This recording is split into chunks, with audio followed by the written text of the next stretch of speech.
heroine, said Kurama as she activated the Genjutsu. Genjutsu realm. Naruto was powerless. He couldn't do anything as he was tortured by the same villagers and his family for 3 days. On the third day, Kurama came and killed them all. This happened over and over, the part where Kurama saved him, and each time she was done, she would look back and say, "All you need is your Kurama-chan." Over and over it was replied. All the things she did for him. All the things she taught him. How for him to be him. He would finally listen. Mindscape. Kurama was laying in bed with Naruto's unconscious body, as she heard the whimpers that came from his mouth. Then it stopped. Naruto opened his eyes and looked at Kurama. "Naruto," she said as he looked at her. "I love you," he said, and that made her smile.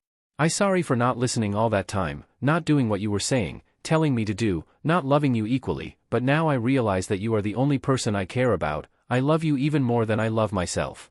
You are the only person I need, Kurama-chan," he said with tears in his eyes. "Oh, Naruto. You don't know how long I wanted to hear that.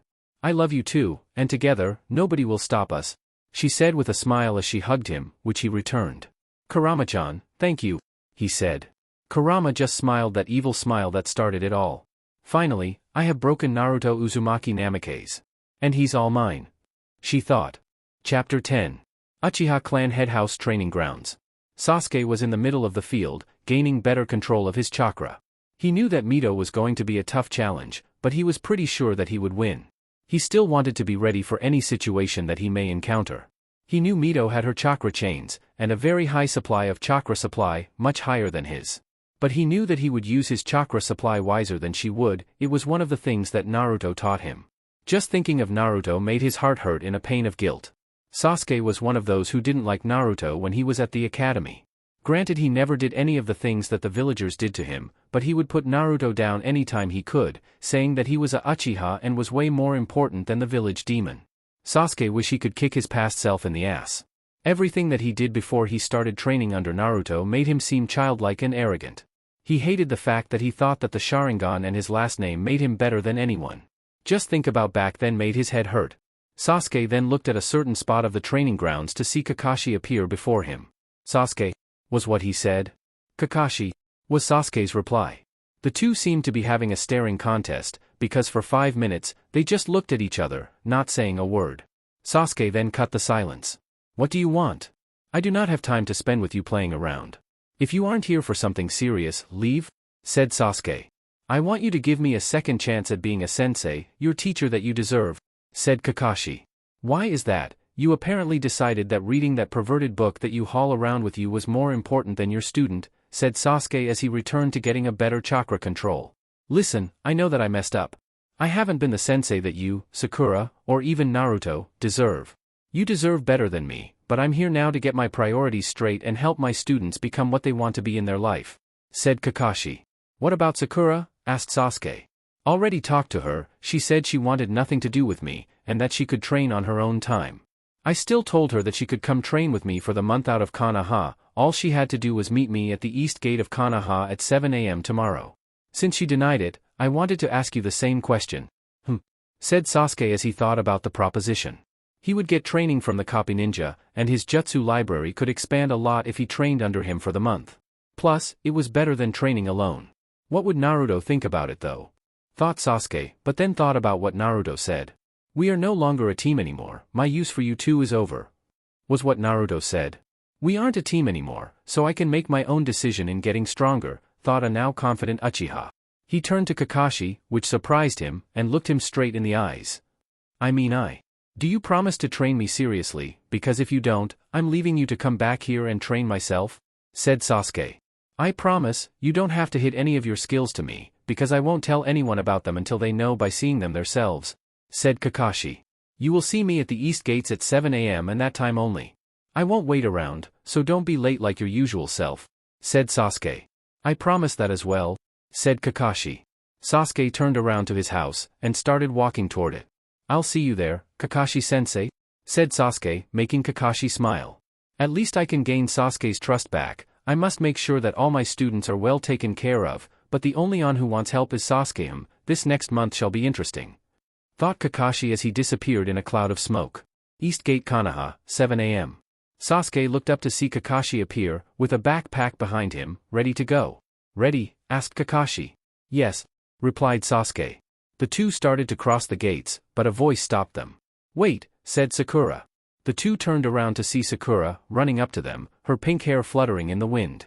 Sakura, what are you doing here? Asked Sasuke. I came to see you off, she stated as she stopped right in front of Sasuke. So you're not coming? Trailed Kakashi. No, I want to become stronger on my own. I want to prove to myself that I can hold my own on the battlefield, she said to Kakashi. She then looked at Sasuke directly to his eye. I'm going to miss you, she said. Me too. Take care while I'm gone, he replied, and then held out his hand. She looked at his hand, and extended hers towards it, and grasped it. The two looked at each other with determination in their eyes. Sakura then, using her strength, pulled Sasuke to her in a hug, surprise and hurting him. Be careful, she whispered in his ear. She then put her lips to his cheek, making the two blush, and then pulled back. I'll be different when you come back, she said as she turned around back to the village, and ran back into the growing crowds. Sasuke touched his cheek, not believe that she just did that. Kakashi, trying to be funny, nudged Sasuke in his ribs. Sakura, huh? Good pick, he said. I'm thinking about staying in the village, said Sasuke, causing Kakashi to shut his mouth. That's what I thought, now let's go, he said as the two turned to the forest, walking away from the village they won't see for a few weeks. Haruno residence. Sakura looked at herself in the mirror, thinking about what she was about to do.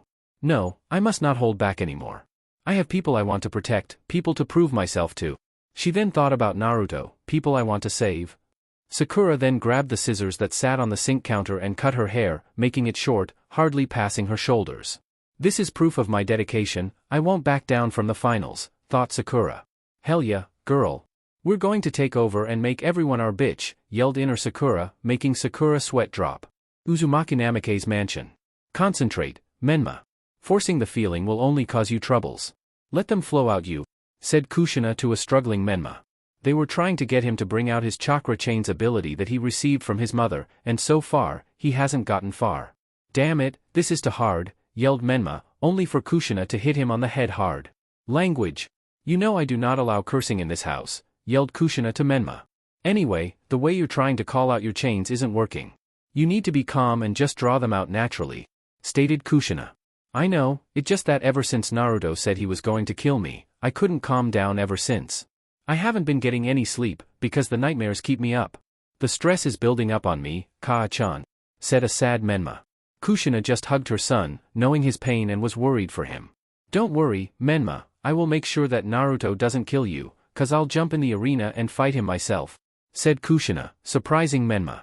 But isn't that against the rules? Asked Menma. Maybe, but I won't just sit there and just watch my son get killed by his sibling. The same goes for Mito. I would take any punishment to make sure that you live, she said, smiling down at Menma. Thank you, Kaa-chan, said Menma. Menma. Look at what you're doing, yelled Kushina in delight. Menma turned his head to see a small golden chain coming from his back. I'm doing it, he yelled in glee. Good, that's the first step? With my training, I'll make sure that you'll have a chance at Naruto, she said to him. Yes ma'am, he answered back, the two not knowing that it would be the exact opposite of what they expected. Later that day, Sakura was walking back to her house, getting done with a successful day of training. She could feel that she was improving every day, readying herself for the finals. She was walking down the street, only to see a square rock with eye holes following her. Konohamaru, Udon, Moegi, stop following me, said Sakura with a smirk. The three revealed themselves with a flashy show of smoke. Boss Lady Sakura. Your skills in detection are unmatched, the three screamed out. Yeah, thanks, she said with a sweat drop. It wasn't that hard to notice that their camouflage was terrible. Sakura walked with the three academy kids, until they ran into a group of Hyuga, surrounding a certain one in the middle of them. Oh, there she is, yelled Konohamaru with hearts in his eyes. Who? Asked Sakura. Hanabi Hyuga, the most perfect, beautiful girl in the world, said Konohamaru. He then ran up to the guards that protected her. Hiei. Hanabi-chan, said Konohamaru, trying to squeeze his way to her. Stand back, boy, said one of the guards. No, it is okay. Let him through, said Hanabi, as she smiled when she saw Konohamaru. Hello, Konohamaru-san. How are you today? Asked the Hyuga. Oh me. I'm fine, but what about you? I know that you are always training, you must be tired, he said back to her. Sakura, Udon, and Moegi just stared at the scene, not believing in what they were seeing. Has this happened before? Asked Sakura to the two kids. Not while I was around, said Udon. I don't see what he likes about her, said Moegi with a huff. She's mean to everyone else, but when she sees him, she goes all ms perfect little Hyuga. I'm glad I saw you today, Konohamaru-kun, but I must leave to attend important clan business, you understand, do you? Said Hanabi with a smile. Oh yeah, sure I do, since I come from clan myself. So go take care of your business, maybe we can hang out sometime soon, asked Konohamaru. Deal? She said. They hugged for a good 10 seconds, before splitting apart, waving to each other while going their separate ways. Why do you guys look like that? Asked Konohamaru as he returned. How do you know Hanabi-san so well? Asked Udon. Me and Hanabi-chan grew up together, and she really is nice, she just doesn't trust a lot of people, said Konohamaru. He then gained a sad face as he continued talking. She really has been going through a tough time now, since her sister is still in the hospital after what happened during the Chunin exams. I can at least cheer her up when she's with me, he said to the group. That's right, Hinata is still in the hospital. I should go see her, thought Sakura. Hey you three, I must go, but you better not cause too much trouble, or I'll handle you myself. Understood, she said to the three kids as she went towards the hospital. Konaha Hospital. Hinata? Are you awake? Asked Sakura as she walked into the room. It was a fairly nice room. T.V set, a nice-looking couch, and the bed Hinata was on looked like it was made from clouds. Sakura-san, it's good to see you, she said with a smile. Sakura set down some flowers in a nice-looking vase, Hinata giving her a thank you in return for the gift. How has your stay been for you? Asked Sakura as she sat on the couch. It's been well. I've been received visits from some of the other Rookie 12, it's made the stay here bearable, she stated. So you're alright, nothing too serious? Asked Sakura. Yes, I am fine. Though, some of the little pride I had has been taken away from me, said Hinata, as she started to grip the sheets. I never stood a chance, Naruto was right, said Hinata, remembering the words that Naruto said out loud. Hinata, don't bother yourself with that, it's in the past, said Sakura, as she put her hands behind her head in a relaxed position. You can just train harder to get to a point to where you feel satisfied with yourself, it's simple, said Sakura, as she closed her eyes, enjoying the softness of the couch. Hinata just looked at her with a glare. How could you say something like that so easily? She whispered, but Sakura picked it up. All you have to do is be dedicated and you'll get what you want, she said lazily, her training routines finally getting to her. I was dedicated. I trained hard with father, and I thought without a doubt in my mind that I would win. When I got down to the arena, I felt confident, but now, I totally afraid of Niji, she yelled. Hinata, calm down, said Sakura, now standing up. Don't tell me that. I can be mad if I want. You wouldn't know how it feels to be in a position like this. Mai is going against my fiancé. You don't care about what going on with me, only yourself on how you got to the finals, not caring if I'm hurt. What might happen to Menmakuen, she yelled. After a little bit, Hinata gained her breath from the yelling that she just did. Sakura just started at her while Hinata looked at her with a stern glare. It seems my presence is no longer wanted here, said Sakura. It never was, answered Hinata. Sakura walked towards the door and opened it. She looked up with a blank look in her eyes, and turned to Hinata. It sounds like you don't have any faith in the person you love, said Sakura. If he is going up against Niji, and the way his is, I don't believe Menmakuen will win, said Hinata. Sakura just smiled and continued to speak. You know, he had faith in you when you went up against Niji, even if you lost, he was there to help you. You just sound so ungrateful, said Sakura. My opinion is my own, and it still stands, Hinata said. Then maybe you should tell your opinion to Menma yourself, said Sakura.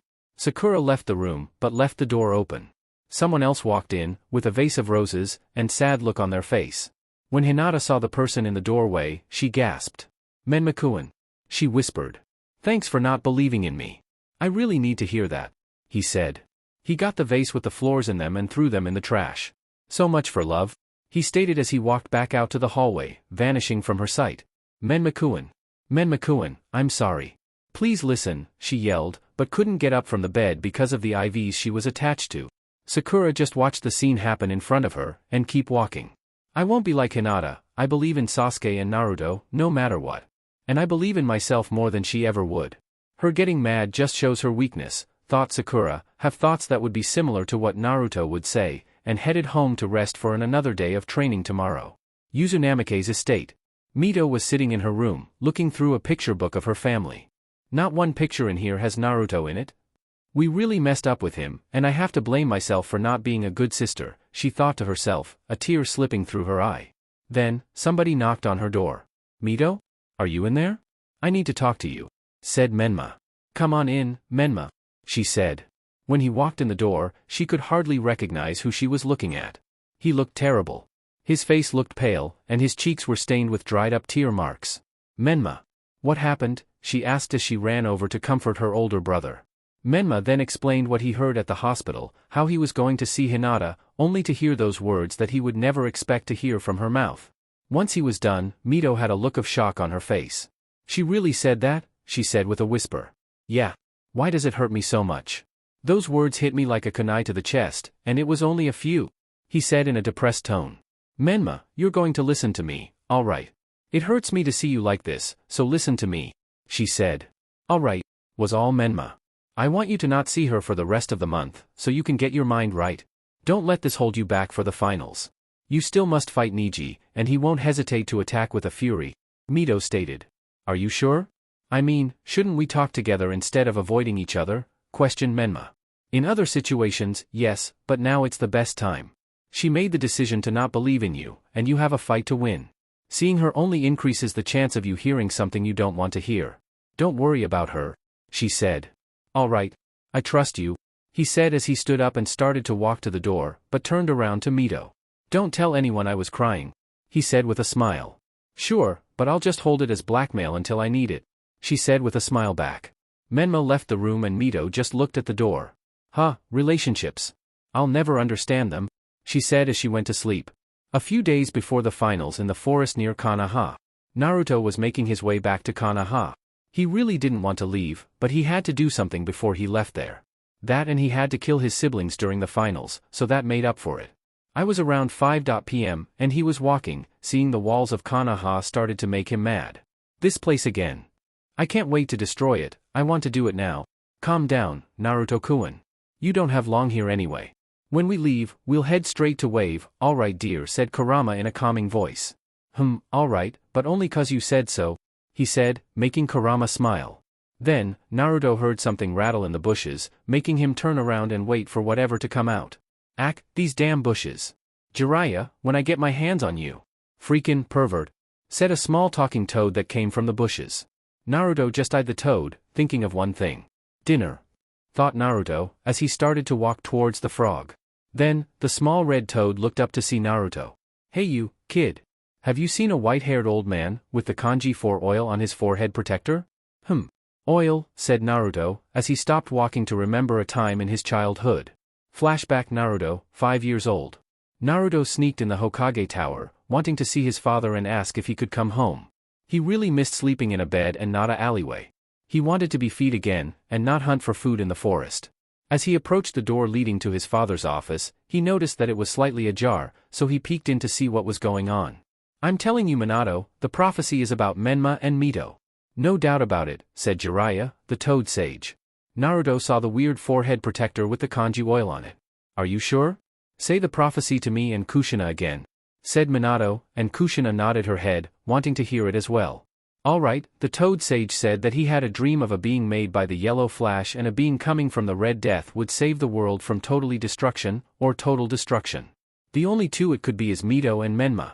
Naruto isn't it cause he shows no promise at all, but those two have already started training with you, so it must be those two, yelled the toad sage. He sounds right, Minato-kun. It must be our 2 children to save the world, said a very happy Kushina. This is amazing. My children are destined to be heroes, yelled a happy Minato, with small tears of happiness in his eyes, and he hugged Kushina. Naruto just watched the scene in silence and anger. Why would he be excluded from the family? Even if he wasn't a part of the Propki, he should still be able to live with his family. Naruto just walked away from the family, going back to the streets where he lived at. Flashback end.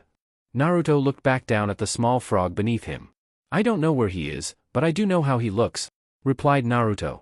Great, you can help me look then, said the frog as he jumped on top of Naruto's head, and pulled on his hair a little in a certain direction. Go that way, he said to Naruto. Naruto just blinked his eyes, and went that way. He wanted to see the toad sage anyway, wanting to get a feel for his power level. By the way, my name's Gamakichi. What's yours? He asked. Naruto. Oh, you're that kid with the soul of the Kyuubi in you, right? Asked Gamakichi. Yes. Why don't you fear me? Asked Naruto. Because I can tell between a kunai and its scroll. I know you're not the Kyuubi. The villagers must treat you bad, so you can be my new buddy, said Gamakichi, pulling on Naruto's hair in a different direction, making Naruto go that way. Buddy? Define buddy? Said Naruto. Really, you don't know what buddy means? Well. It means, friends. Yeah, friends. People that you hang with and catch flies with, or people who help spread oil on your back when a fellow frog is in need of moisture, or when you need help cooking something, but don't know the recipe, your buddy comes through and helps you cook it totha, said Gamakichi. I understand, said Naruto. The two continued to talk, and Naruto found the little frog very amusing. He had stories of him getting his brother out of traps, when he hopped away too far from home and got lost in the mountains, and that time when his father made him clean between the spaces of his toes. After a while, the two come to this cliff with the toad sage writing a book, and a sleeping Menma in a sleeping bag. Naruto just looked at Menma, and then went straight up to the frog sage. When the two got close to Jiraiya, Gamakichi jumped on his shoulder and started hitting his face. Jiraiya, why couldn't you have woke me up when we left the last training ground? I had to get my new buddy to help navigate through the forest, yelled Gamakichi in Jiraiya's ear. All right, I hear you, yelled Jiraiya to the little toad. Good, if this happens again, I will have to tell my father about you, saying that you were bullying me, said the toad. All right, little one, let's not go tell your father about things. Where's the person who brought you here? Asked Jiraiya, as he stood up and looked around. Down here, said a voice. Jiraiya looked down to see Naruto looking up at him, with a blank face. You're Naruto, said Jiraiya. Yes, I am, he said. I heard about you and your confession to kill Mito and Menma, said Jiraiya with a glare. Yes, they shall die if they face against me in the finals, stated Naruto. I won't let you do such thing. That's too bad, they shall suffer what they have coming for them. My revenge shall come to pass. There are other ways to do this. There were other ways to raise me as well. You won't let this go, will you? Very well. Jiraiya just charged at Naruto, making Gamakichi fall off his shoulder because of the speed he was going. Jiraiya was about to punch Naruto, but he disappeared, quicker than Jiraiya could see. What? Where did he? Over here, Jiraiya turned his head to see Naruto over Menma, a kunai at Menma's throat. You shouldn't attack me, you'll be doing more harm than good, stated Naruto. He's good, thought Gamakichi. Stop. I won't attack you anymore, said a now worried Jiraiya. Good decision, said Naruto, as he stood up, removing the kunai from Menma's throat. Gamakichi started to hop over to Naruto, ignoring the cries of protest from Jiraiya. Wow, buddy, you're strong, I can tell. Thank you. I must leave now, I have nothing to do here now, said Naruto. Well, I'll see you later, right, Naruto buddy? You seem like the only person here that I can really talk to, said Gamakichi. Sure, the next time I see you, that is, said Naruto, as he started to walk away from the cliff. Jiraiya just looked at Naruto's back and had a solemn look on his face. It seems Konaha has gone too far with that boy, he thought as he sat down and watched Menma sleep. Inside Konaha, Naruto appeared in the village in a red flash, but nowhere people could see him. He started walking again until he got to a certain mansion that was inside the forest of the village. The Kurama clan mansion, it has a nice name, don't you think, Kurama-chan? Asked Naruto. It does have a nice ring to it, we should make sure that we get the person that is inside the mansion for sure. Her bloodline will be really useful to us, said Kurama. Naruto walked on the sides of the mansion, and entered through one of the windows. Inside mansion. Yakumo Kurama was a lonely person. She had no friends, no family, nobody to talk to. She'd been locked in the mansion for so many years now. She hasn't stepped off the property of the Yakuma clan that it almost made her mad. The only thing that kept her sane was Ito, the only person, or demon, she could call friend. Ito took care of Yakumo, and she would protect her of anything negative toward Yakumo. Ito was Yakumo's darker side of her mind, but always loved Yakumo, and Yakumo felt the same way for her as well. The two would keep other company throughout the day, saying that one day they would leave and destroy Konaha. Yakumo was currently getting some milk from the fridge when Ito talked to her. Someone is in the house, said Ito, making Yakumo put the milk down and get into a defensive stance. Whereat, I can't sense them at all, thought Yakumo. Behind you. Yakumo jumped and Ito jumped from inside Yakumo's mind at the sudden voice that came from the darkness. Yakumo slowly turned around to see a short boy with blonde hair and red streaks going through it, a black hoodie and cargo shorts on, and red eyes flashing in the darkness. "WWWHWH who are you?" stuttered Yakumo. "Calm yourself, I am not here to harm you. Tell me when you are ready," said Naruto. After a few breaths, Yakumo continued, "I am ready to talk." "Who are you and why are you in my house?" yelled Yakumo. "My name is Naruto, I'm your ticket out of Konaha," said Naruto. "Listen to the boy, Yakumo-chan, he isn't lying. I can't feel any negative emotions coming from him while he talks," said Ito. "Alright. My name is Yakumo Kurama. How can you help me get out of Konaha?" asked Yakumo in a hurry. It really sounds like you want to leave. Why is that?" asked Naruto. "The fourth Hokage sent my parents on a suicide mission, then kept me in here when he found out about the powers I have. My teacher, Kurenai Yuhi, abandoned me and sealed my powers, saying they were out of control and too dangerous. Konaha has always made me sick. I wish to destroy it all," yelled Yakumo. You sound like me. I also wish to destroy Konaha," said Naruto. Naruto then explained his life story to Yakumo and Ito, making the two cry and sorry for the half-demon boy. Naruto finished his story, and Yakumo jumped on him making him fall to the floor and catch her. "I'm so sorry. I can't believe they did that to you. Please, stay as long as you want, we can even become friends," said Yakumo, crying into Naruto's shoulder. Naruto just let her cry, wanting to explain his plan to her. After a while, Yakumo got off of him, and the two laid down on the couch in the living room. "So you said that you were my ticket out of Konaha, how?" she asked. "I am starting a village in Wave, and already have some allies that are participating in the Chunin exams. I shall leave sometime soon after the exams, and I want to take you with me. You don't like Konaha as much as I do, so we have no reason to stay in it longer than we have to. The people there won't alienate you because of your abilities, either. You can live freely and will also be trained by me and the others that have joined. I can send you there in an instant with my Hiraishin, so travel isn't a problem." "So, will you join?" asked Naruto. Yes, yes. "I'll go with you," yelled Yakumo, and she jumped on him again, making him sigh. "I can tell you're going to do this a lot," said Naruto. "I'm sorry, it's just that I've been so lonely for so long, I have forgotten what physical contact feels like," she said with a blush as she looked into Naruto's red eyes, making her go into a trance. "Why are you staring at me?" he asked. "Your eyes? They're beautiful," she said with wonder. "That fucking ugly, skin, pale, brown-haired having, stupid clothes wearing having bitch. Get off my man or I'll kill you, yelled Kurama from his mind. I need you to get off me. Kurama-chan is getting quiet jealous and is yelling in my mind, said Naruto. Why do you call her Kurama-chan? Asked Yakumo, as she started to get off of Naruto. Because I love her and she owns me. I live to serve her and her only. I listen to everything she says, since she was the one that saved me from my loneliness and pain, said Naruto with a dead voice.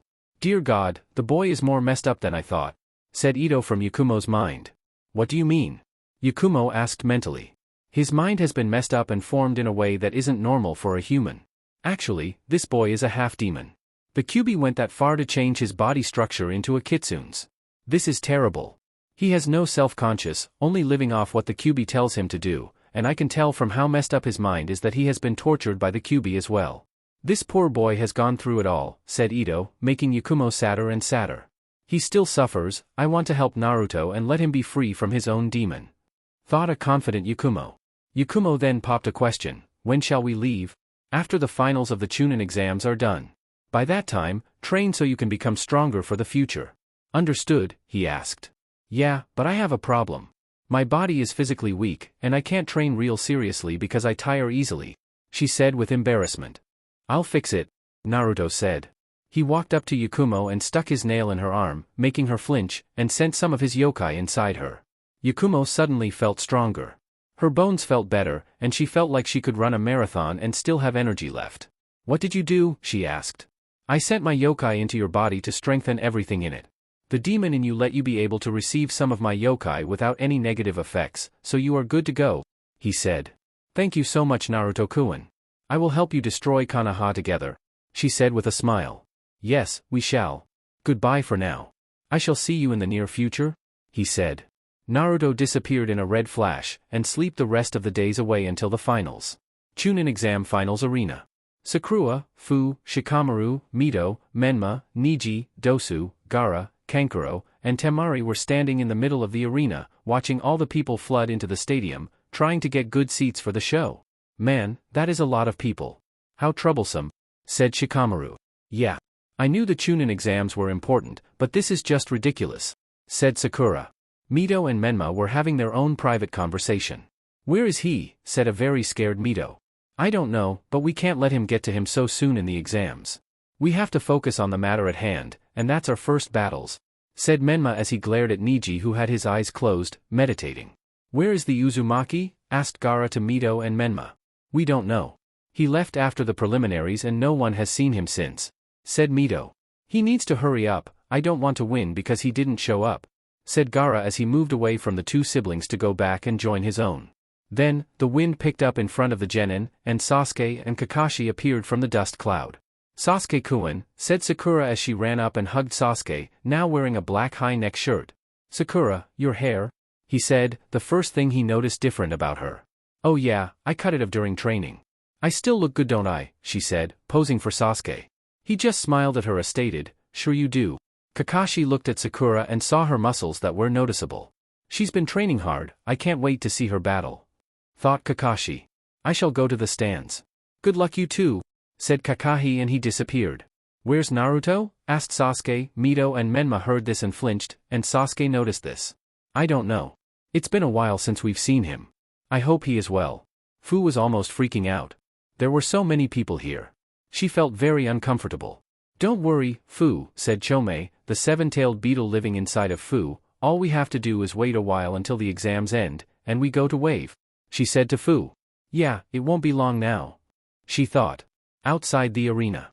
That should be all the people on this side of the arena, said a Chunin. Yeah, let's start closing up, said another. The two started to pack up their supplies, but one of the Chunins saw something. Hey man, look at that. It's the demon, said the Chunin. There's no way that it made it this far in the exams, yelled the other. The two walked up to the demon and stopped it. Listen here, demon. We won't let you dash. The Chunin couldn't finish because a large red spike of chakra found its way in the Chunin's stomach. The demon took the red spike out the Chunin, letting him fall to the ground, and stabbed it in the other Chunin's stomach, doing the same also. It's time, Naruto said. Inside the stadium. Everything was going good, but then something happened. A massive Ki washed through the stadium. People froze up, ninja and civilians alike, in fear of the monstrous Ki that took over. People started to pass out, close to dying because of the images of their own deaths flashed before them. It was dead quiet in the stadium, but there was one thing that sounded like sandals hitting the ground. Clank clank clank clank. Everyone looked to the south side of the stadium to the entrance where the sound was coming from. Clank clank asterisk clank asterisk clank. From the tunnel come Naruto. His black hoodie with the red kanji of 9 on the back, his cargo shorts dropping just below his kneecaps. His body was fully out of the shadow of the tunnel to reveal the what was behind Naruto. Attached to Naruto's body was 9 7-feet-long red fox tails, each one shining in the sun's rays of light. The tails were behind Naruto, swaying lazily behind him, put those who weren't in disbelief in what they were seeing in a trance-like state. "Let the fun begin," said Naruto as he walked next to Sasuke and Sakura. "Naruto, what happened to you?" said Sakura. "I accepted Kurama-chan as my mate, and I was awarded these, proving that I am growing from a regular demon," said Naruto with a smirk on his face. Sasuke thought differently. "No, something is wrong here. Naruto said that he hated Kurama, and for a month to go by and he says that he loves her. Something happened within the break for him to change like that." In Kage box. The Kage box was separated from the other stands. It had the best view, and there was a glass window, protecting the Kage from anything from the battles below. Inside it was the Hokage, Minato Namikaze, his wife, Kushina Uzumaki Namikaze, and the disguised Kazekage, Orochimaru, and his guards. Minato and Kushina looked down at the sight in shock, not believe what was coming out of Naruto's body. "This can't be real," whispered Minato. How can being a Jinchuriki affect the body so violently? "Oh, this is all my fault. Why didn't I just treat him right like any regular parent?" said Kushina. Orochimaru also looked at the sight in shock, not believing that the child has gotten even stronger than before in the forest. "I should have marked him the forest," thought Orochimaru with a mad look on his face. "I must give the speech now. Are you ready, Kazekage-san?" said Minato. "Am I ready? I know for a fact that this Chunin exam will be one to remember, and I'm not saying that because of my children are participating either," said the Kazekage. "Well, here we go then," whispered Minato as he went out the box, Kushina right behind, ready to give the opening speech. Stadium. "Hello everyone," yelled Minato, catching everyone's attention. "Thank you for coming to the finals of the Chunin exams. This year we have some of the competitors from 4 nations showing their best genin that wish to be promoted to Chunin. These genin will show their skills, strategies, and courage to fight in front of their peers to prove to everyone that they are worthy of the title, Chunin. Please enjoy the matches that have been arranged for your watching. Thank you, and good luck to our competitors," yelled Minato, and he returned to the Kage booth. Down in the arena. "Alright you all, same rules as the preliminaries. If I think that someone is unable to continue, then that's it, no ifs, ands, or buts about it, or I will personally take care of it. Any questions?" asked Gunma. "Yeah, what happened to the last guy?" asked Dosu. "Died. Now, will all the participants except for Gaara of the Sand and Naruto Uzumaki Namikaze go the contestant booth, please?" said Gunma. The genin did what they were told, and Naruto and Gaara looked at each other in the eye, ready to fight. "Ready to die?" said Gaara.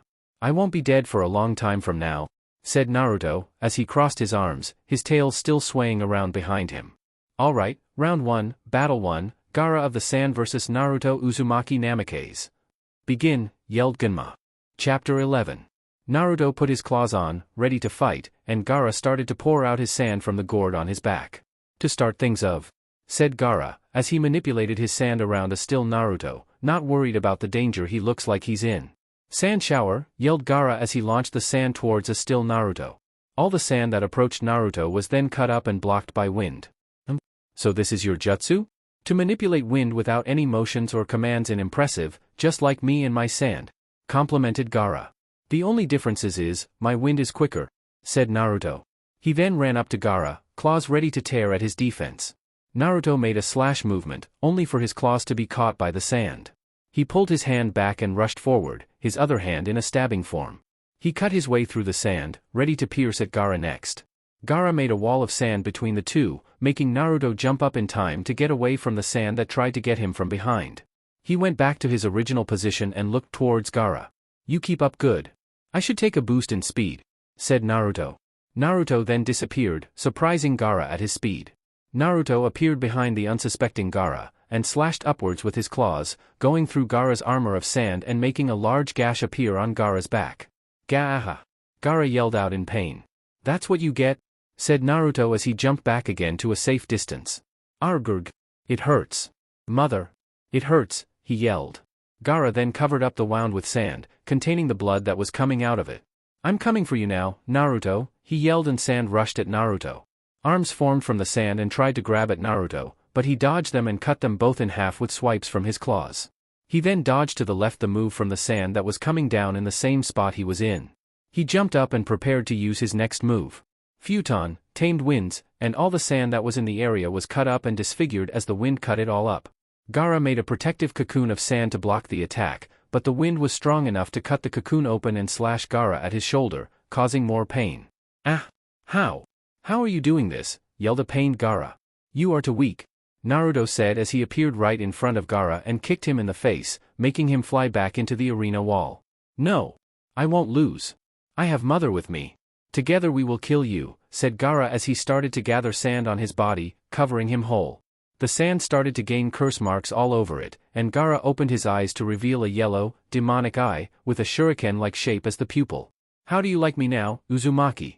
Sand shuriken, yelled the Shikaku-possessed Gaara as he launched shuriken made from sand towards Naruto. The surprise look on Gaara's face when red chakra came out from Naruto and blocked all the shuriken. Naruto looked at Gaara with a bored look on his face. So small was all he said as he disappeared and then reappeared behind Gaara. Just like Kiba, Gaara was sliced open, but the sand served its purpose, and protected Gaara some, making him only get a small cut on his stomach. You need to do better to kill me, Uzumaki. Futon, infinite sand devastation, yelled the recovering Gaara and shot a pressurized blast of sand and wind to Naruto. Futon, uphill current, said Naruto, as he controlled the wind around him to push upward, also bringing Gaara's attack with it, protecting Naruto from the move. I'll come for you head on, yelled Gaara as he rushed up to Naruto. Gaara slashed with his right hand towards Naruto, but Naruto just simply ducked his head to dodge. He spun to the right to move away from Gaara's left arm that was coming down like a sledgehammer. Naruto took this opportunity and jumped behind Gaara, and inserted his claws into Gaara and blasted his insides with his yokai, messing with Gaara's chakra coils.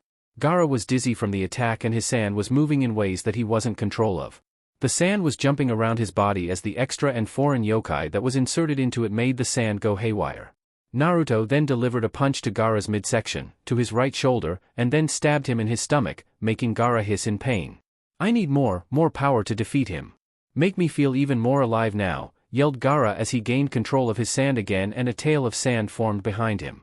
Sand coffin, yelled Gaara as sand covered Naruto all around his body, but he wasn't worried at all. He was risen up in the air, and he looked down at the crazy Jinchuriki below him. It really was a pathetic sight. He really did think that he had Naruto in a corner. This is it.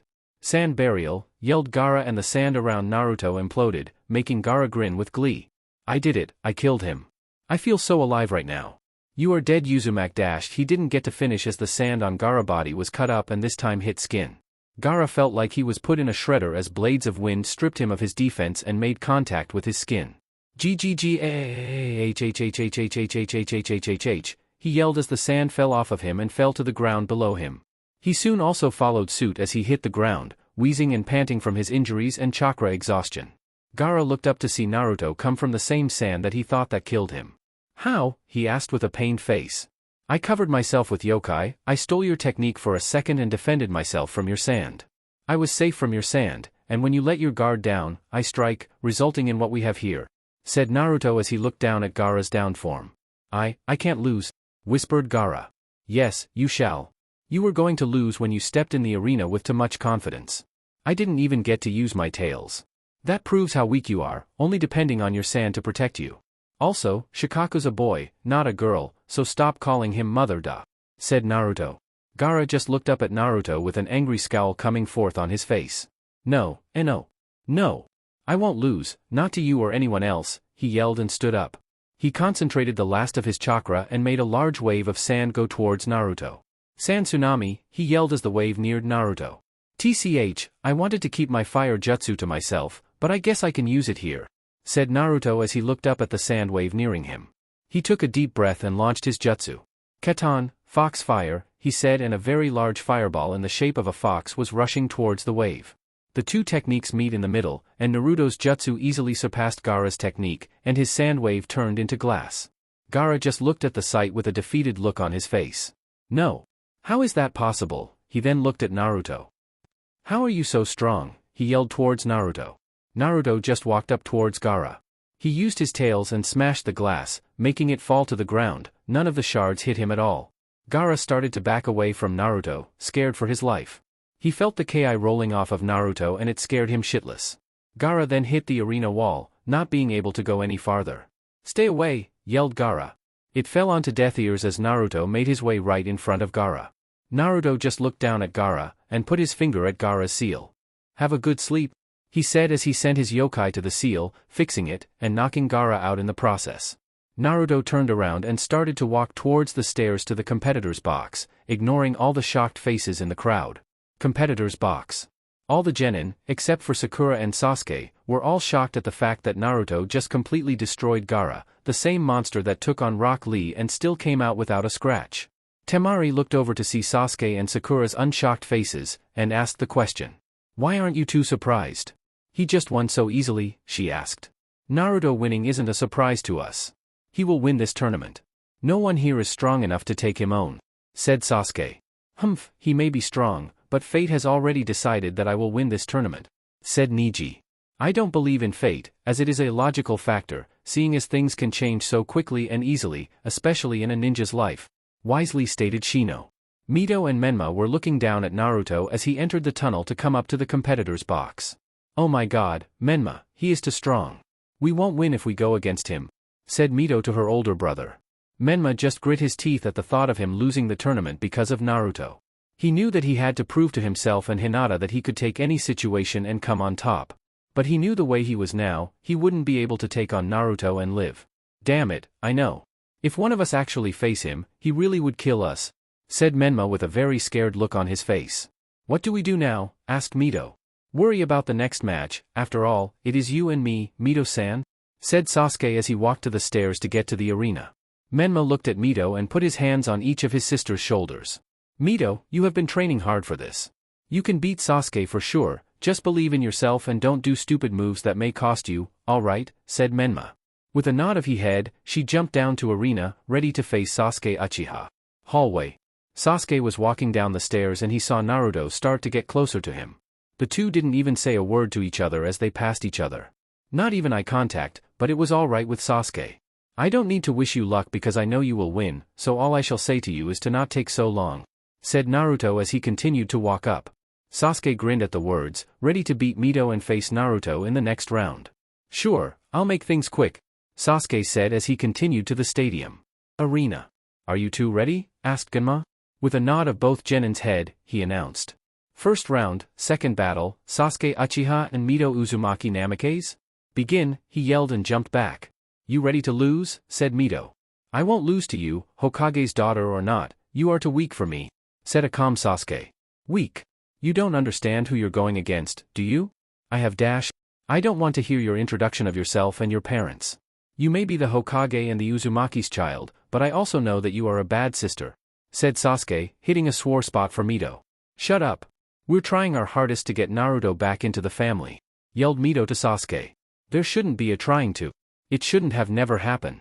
You let your own older brother out to the streets to live for himself, and you hate him like everyone else. You and your family are the worst of his abusers because you are family and still couldn't see the differences between Naruto and the Kyuubi. Your mother held both the soul and chakra of the Kyuubi, but do you treat her like a demon? No. The whole family is a bunch of hypocrites," accused Sasuke, making everyone in the stadium quiet. "How dare you," she yelled at him. "How dare me? How dare you? You hated Naruto, but then act like you want him to be a part of your fake family.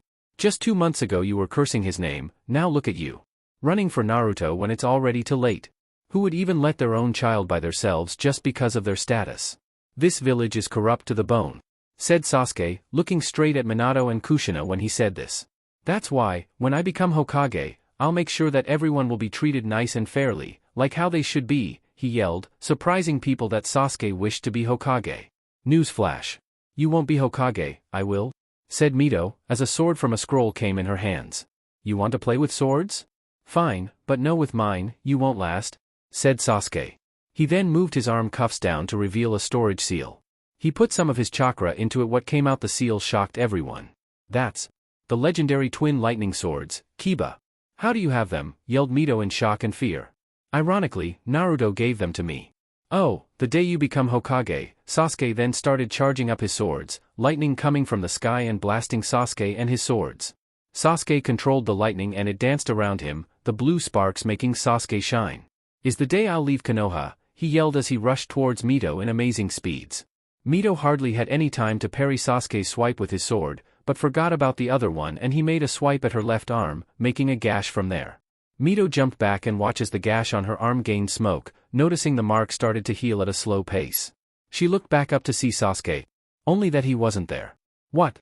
She was cut off as Sasuke came from the side and kicked her in her face, making her fly away from the force behind it. You're too slow for me, he said to her. Mito came from the rubble with an angry scowl on her face. I'm coming for you now, Sasuke, she yelled as chains erupted from back and charged at Sasuke. The two meet in the middle of the arena and clashed with their swords. Sasuke used his other to swipe at her again, but the chains in her back caught the attack. She went for a kick to his chin, but he bent back to dodge the attack. Sasuke then charged up his swords and readied his next attack. Lightning burial, banquet of lightning, he said as he jumped away from Mito, leaving one of his swords that was caught in Mito's chains. Lightning then started to come down to the area where Mito was, and crashed right on top of her, the sword acting as a lightning rod. She screamed out as she received the full blast of the attack. Once it ended, Mito fell to the ground. Weak. I didn't even have to use my Sharingan to beat you, he said as he walked over to Mito's body and grabbed his sword. Sasuke turned his head to Gunma. She is done, please. He then looked down at Mito, grabbed his ankle. No, not yet, she said. Get off me, he said as he shook her hand off of him. He then widened his eyes as a red chakra took over Mito's body. She got up to reveal red eyes just like Naruto's, her nails grew and her whiskers were more defined than before. Her teeth sharpened and she looked at Sasuke with an angry scowl. I'm not done with you, she yelled and ran up to Sasuke. Sasuke had to duck to avoid the punch she threw at him. He then straightened up and kneed her in her stomach. She took the hit and grabbed Sasuke by his collar and head butted him on his forehead. She let go and kicked him in his stomach, making him fly back. Did that wake you up? Fight me seriously, she yelled as red chakra surrounded her. Sasuke looked up at her and wiped the side of his mouth with the back of his hand. He stood up and looked at her, gripping his sword handles tightly. Yeah, I hear you, loud and clear, he said. He then activated his Sharingan, and 3 totems appeared and circled around his black pupil. But you shall still lose, he said with a smile. She growled and ran up to him and cocked her hand back in a punch, but was shocked when he just dodged. What? How can he dodge me with the speed that I'm going at? She thought as he went in for a kick, but he caught it with his hands. Sasuke threw her to the ground and readied his swords. Lightning Dragon Tornado, he yelled and his swords made a large dragon of lightning and charged at Mito. Mito made hand signs and readied her own jutsu. Suetun, Water Dragon Bullet, and sent a dragon made of water at Sasuke's dragon, the two meeting each other in the middle and clashed. Sasuke's dragon broke through and charged towards Mito, but she was ready. Suetun, drilling water spears, and used the water from her last attack to make twisting drills of water towards the dragon. The drills pierced the dragon, making it exploded. The rest of the drills went towards Sasuke. He jumped up to the drills and cut them down with his swords, taking no damage at all. When he made it to the ground, he used his next technique. Katan, Great Fireball Jutsu, and launched a fireball towards Mito. Mito made her chakra chains into a shield to stop the attack. When it ended, she brought her chains down, only to see that Sasuke was gone. She looked around to see him on the side of the arena wall, charging up his attack. Sasuke was glaring down at Mito, and sent the lightning chakra to his palm. Lightning erupted from his hand.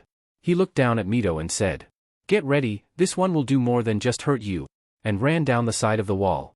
Mito made a clone and with its help made a small blue orb of chakra. She rushed towards Sasuke and the two meet in the middle of the arena, their techniques at full power. Chidori, Rasengan. The two clashed and a major blast of force came from the two techniques. For a while the two were even, but Sasuke started to push forward. "You're still too weak," he said and pushed forward, and a cloud of smoke blocked everyone's view. When it cleared, it revealed Sasuke panting a little, and Mito on her knees, a fist-sized gash on her shoulder. "I'm surprised you're still conscious. It must be the Kyuubi's chakra though, not your own. I have no demonic chakra helping me and I still won.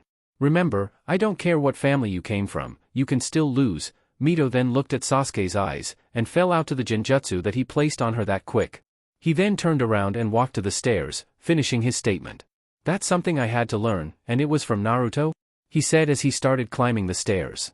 "Winner, Sasuke Uchiha," announced Gunma. The stands. Wow, Kakashi, you trained your students well? Said Asuma as he took a whiff from his cigarette. No, I just improved on Sasuke's fighting. Everything you saw today was all him, he said. So what your students said at the preliminaries were true, you didn't teach them?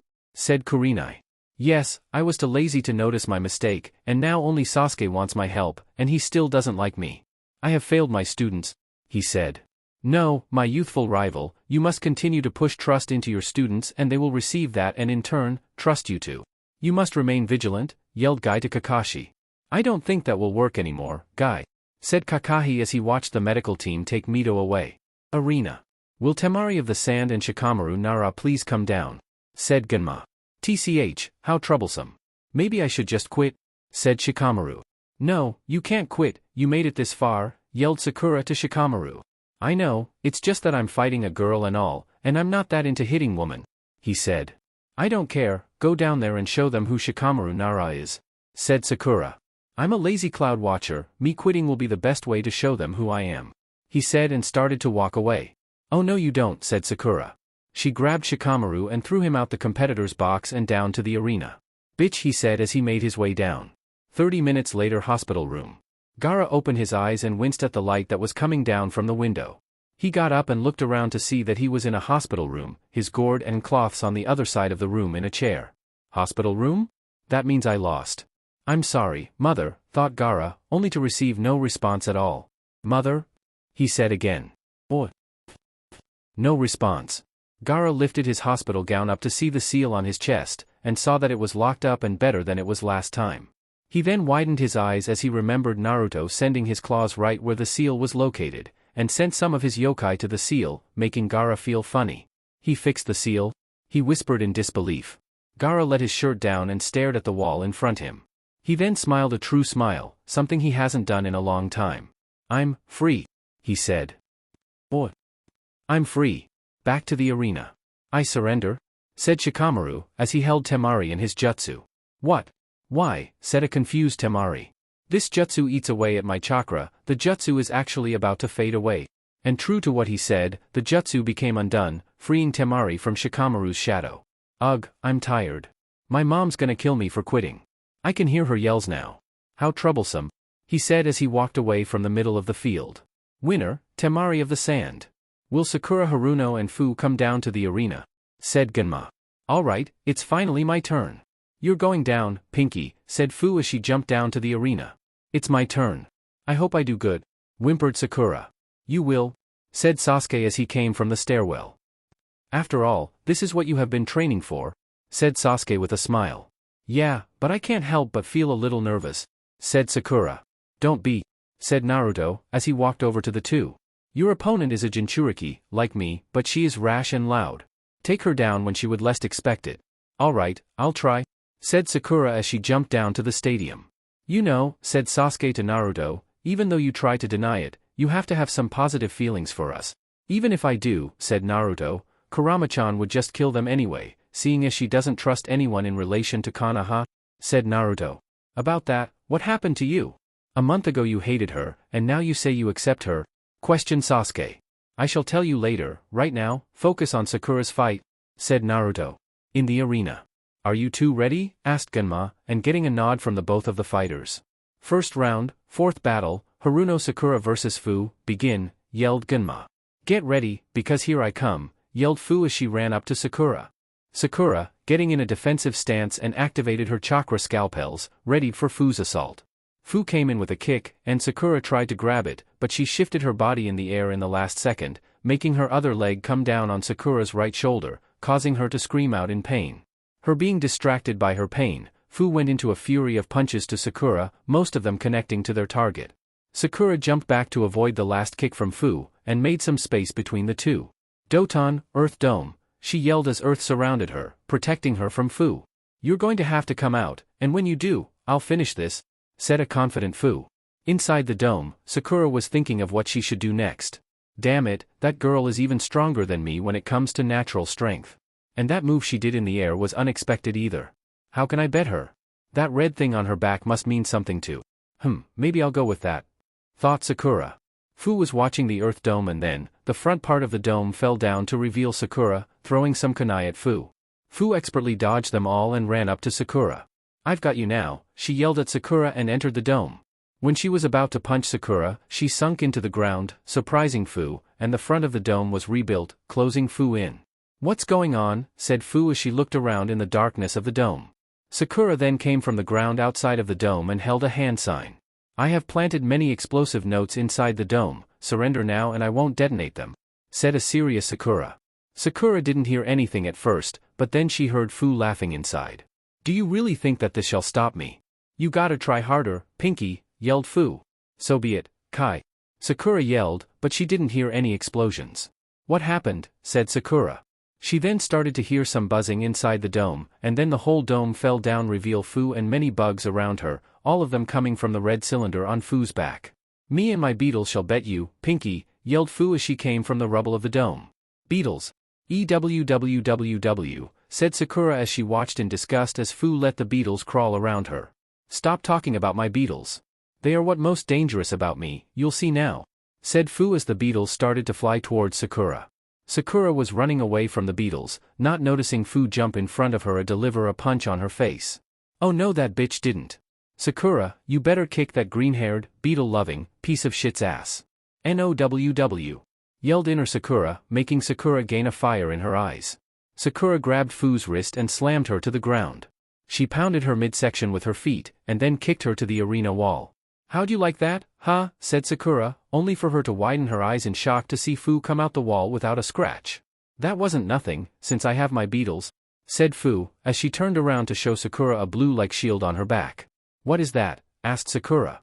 "This is my technique, exoskeleton armor, made by my beetles, the kabutomushi, or the Japanese horned beetles," said Fu, as the shield broke down to reveal that it was beetles all along. "What kind of beetles are those?" asked Sakura. "They are beetles with a fork-like horn on them. Their exoskeleton that protects them are super dense, even more with my chakra. I can use them to protect me and to eat at my opponent's chakra, the same I did with those explosive notes of yours in that earth dome," explained Fu. "So that's how you took no damage, because of the beetles?" said Sakura. "Yup, but then there is another beetle that I can control too," said Fu, and then Sakura fell down to the ground, her body numb. "What's going on?" said Sakura. She looked at her skin to see beetles that almost looked like ladybugs. "OMG. Gross.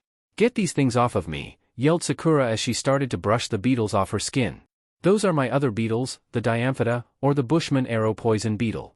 Their poison can eat at a person's skin and organs slowly and painfully. I'm the type of opponent who drags out battles. I have an amazing defense and a killing offense. So it is your own choice to surrender, but that would be too boring now, would it?" said Fu as her kabutomushi took over her body, making her look like a knight with blue armor all around her. "Time to give up, Pinky," yelled Fu as she rushed towards the down Sakura. Sakura was defenseless to the onslaught that Fu gave her. When she was done, Sakura had bruises all over her body, and she was sickly pale. "How do you feel now, Pinky?" "I have one other trick I have to reveal before I can let you go," said the armored Fu. Her fingertips started to glow a light blue, and she made chakra threads and connected them to Sakura. "I have a special ability to convert my chakra at silk. Since you seem like you're about to die, I'll cover you up in a nice special cocoon coffin," said Fu as she moved her arms in amazing speeds, the silk dancing around Sakura, covering her in silk. When Fu was done, Sakura was fully covered and inside the cocoon. "Time to die, Pinky. You were nothing but a fangirl anyway. You gave a nice fight, though." "Toddles," said Fu. Inside the cocoon, Sakura was thinking to herself. "I can't lose now, I've been training so hard. I won't lose to her," thought Sakura. "That's right, bitch," said inner Sakura, "you gotta bet that hoe out there to win. Plus, Sasuke-kun is watching. How do you think he is thinking about you right now? He's probably saying, so she was nothing but a weak fangirl, I have no use for her now. Maybe I should just move on to Ino." Hearing that, Sakura snapped her eyes open, determination in her eyes. "I won't let that bitch win. Even if I do lose, I most defiantly won't die," said Sakura. A blue light started to take over Sakura. It was her chakra, and she was using her perfect chakra control to use her mystical palm technique to heal her whole body without moving her hands. She then channeled chakra to her hands, activating her chakra scalpels. Fu saw the blue light and smirked. "It's no use. You're too weak to escape the dash." She was interrupted when a blast came from the cocoon. When the smoke cleared, it revealed a perfectly healthy Sakura, with something else in her hands. Sometimes in the medical field, an injury or a poison may do too much to a certain part of the body. said Sakura with a dead voice. Fu looked down at Sakura's hands and what she had scared the shit out of her, even in her armor. To save that person's life, you must cut off a certain limb to save the rest of the body, said Sakura. What was in Sakura's hands were no longer scalpels of chakra, but long, thick knives in her palms. Medical ninja use butchers to cut those parts off. I use my evolved form of my scalpels, chakra butchers, and with these, I'll win, yelled Sakura as she rushed to Fu in amazing speeds. Fu used her armor from her beetles to defend, and it did its job. Sakura had a lot of force behind her attack, but it didn't cut through her defense. Fu smirked when she saw this. Ha, still too weak, she taunted, but got a little worried when she saw Sakura's smile. She got worried. Fu then heard shriek of pain, and looked down to see her beetles splitting apart where Sakura hit at. Even though they are butcher, they still have the same effects as my chakra scalpels, messing with the nervous system, cutting connections with the brain, making a limb unable to move. Your beetles are going through that same pain now, said Sakura as she continued to attack Fu. Sakura kept dodging Fu's attempts to attack, and went for the counters, successfully peeling Fu's armor of beetles off of her. When Sakura jumped back, Fu was completely defenseless. Fu was gasping for breath, her attacks and her armor being forcefully taken off of her did a number to her chakra reserves. Are you ready to lose? Said Sakura. Hell. No. I won't back down, said Fu as her and Sakura meet in the middle of the arena, and smash their fists together. The suspense was high in the arena as everyone wondered who would win. Fu and Sakura just looked at each other's eye, both seeing the pain they went through during the fight. Good match, Fu-san, said Sakura. You too, Pinky. I hope you go far, said Fu as her eyes rolled to the back of her head and hit the ground, unconscious. Winner, Haruno Sakura, yelled Gunma. Sakura widened her eyes when she heard her name. I won. I won. I won. Kchahaya. Sakura yelled her victory cry. Yeah, Sakura. Mommy loves you, said a voice in the cheering crowd, making Sakura sweat drop and go back up to the competitor's box. The medical crew came in and picked Fu's body up to be healed properly, and then Gunma announced the next match. Will Kankuro of the Sand and Shino Aburama come down to the arena? Said Gunma. When the two came down to the arena, Gunma gave the signal to start. First round, fifth battle. Shino Aburama vs Kankuro of the Sand, begin, he yelled and jumped back. Ready to lose, bug boy? Questioned Kankuro as he got out his puppied crow from its bandages. Shino didn't responded, but the bugs around made sounds that spread around the arena. No talking, huh? I like that, means we both can focus on the fight, Kankuro said as he launched Crow towards Shino. Curved knives came out of Crow's wrist, and Kankuro pointed them at Shino's head. Before they could hit Shino, he grabbed the puppet's arms and held it down. Go, was all Shino said, and all he needed to say. His bugs invaded all over Crow's body and then getting to the chakra threads that were attached to Kankuro's fingertips. By the time they got to Kankuro's hands, the bugs were all on the chakra thread that controlled Crow. Kankuro was too busy trying to get the bugs off of him to notice. Give up. You have no control over your puppet, and seeing as that is your main weapon, you are at my mercy, said Shino. Kankuro saw as the bugs chewed through his chakra threads and ultimately cut his connection with Crow, making the puppet fall to the ground. I surrender, said a very angry Kankuro, hating he lost and so quickly as well. Do not feel bad, for I was the worst matchup for you, said Shino as he made his way back up to the competitor's box.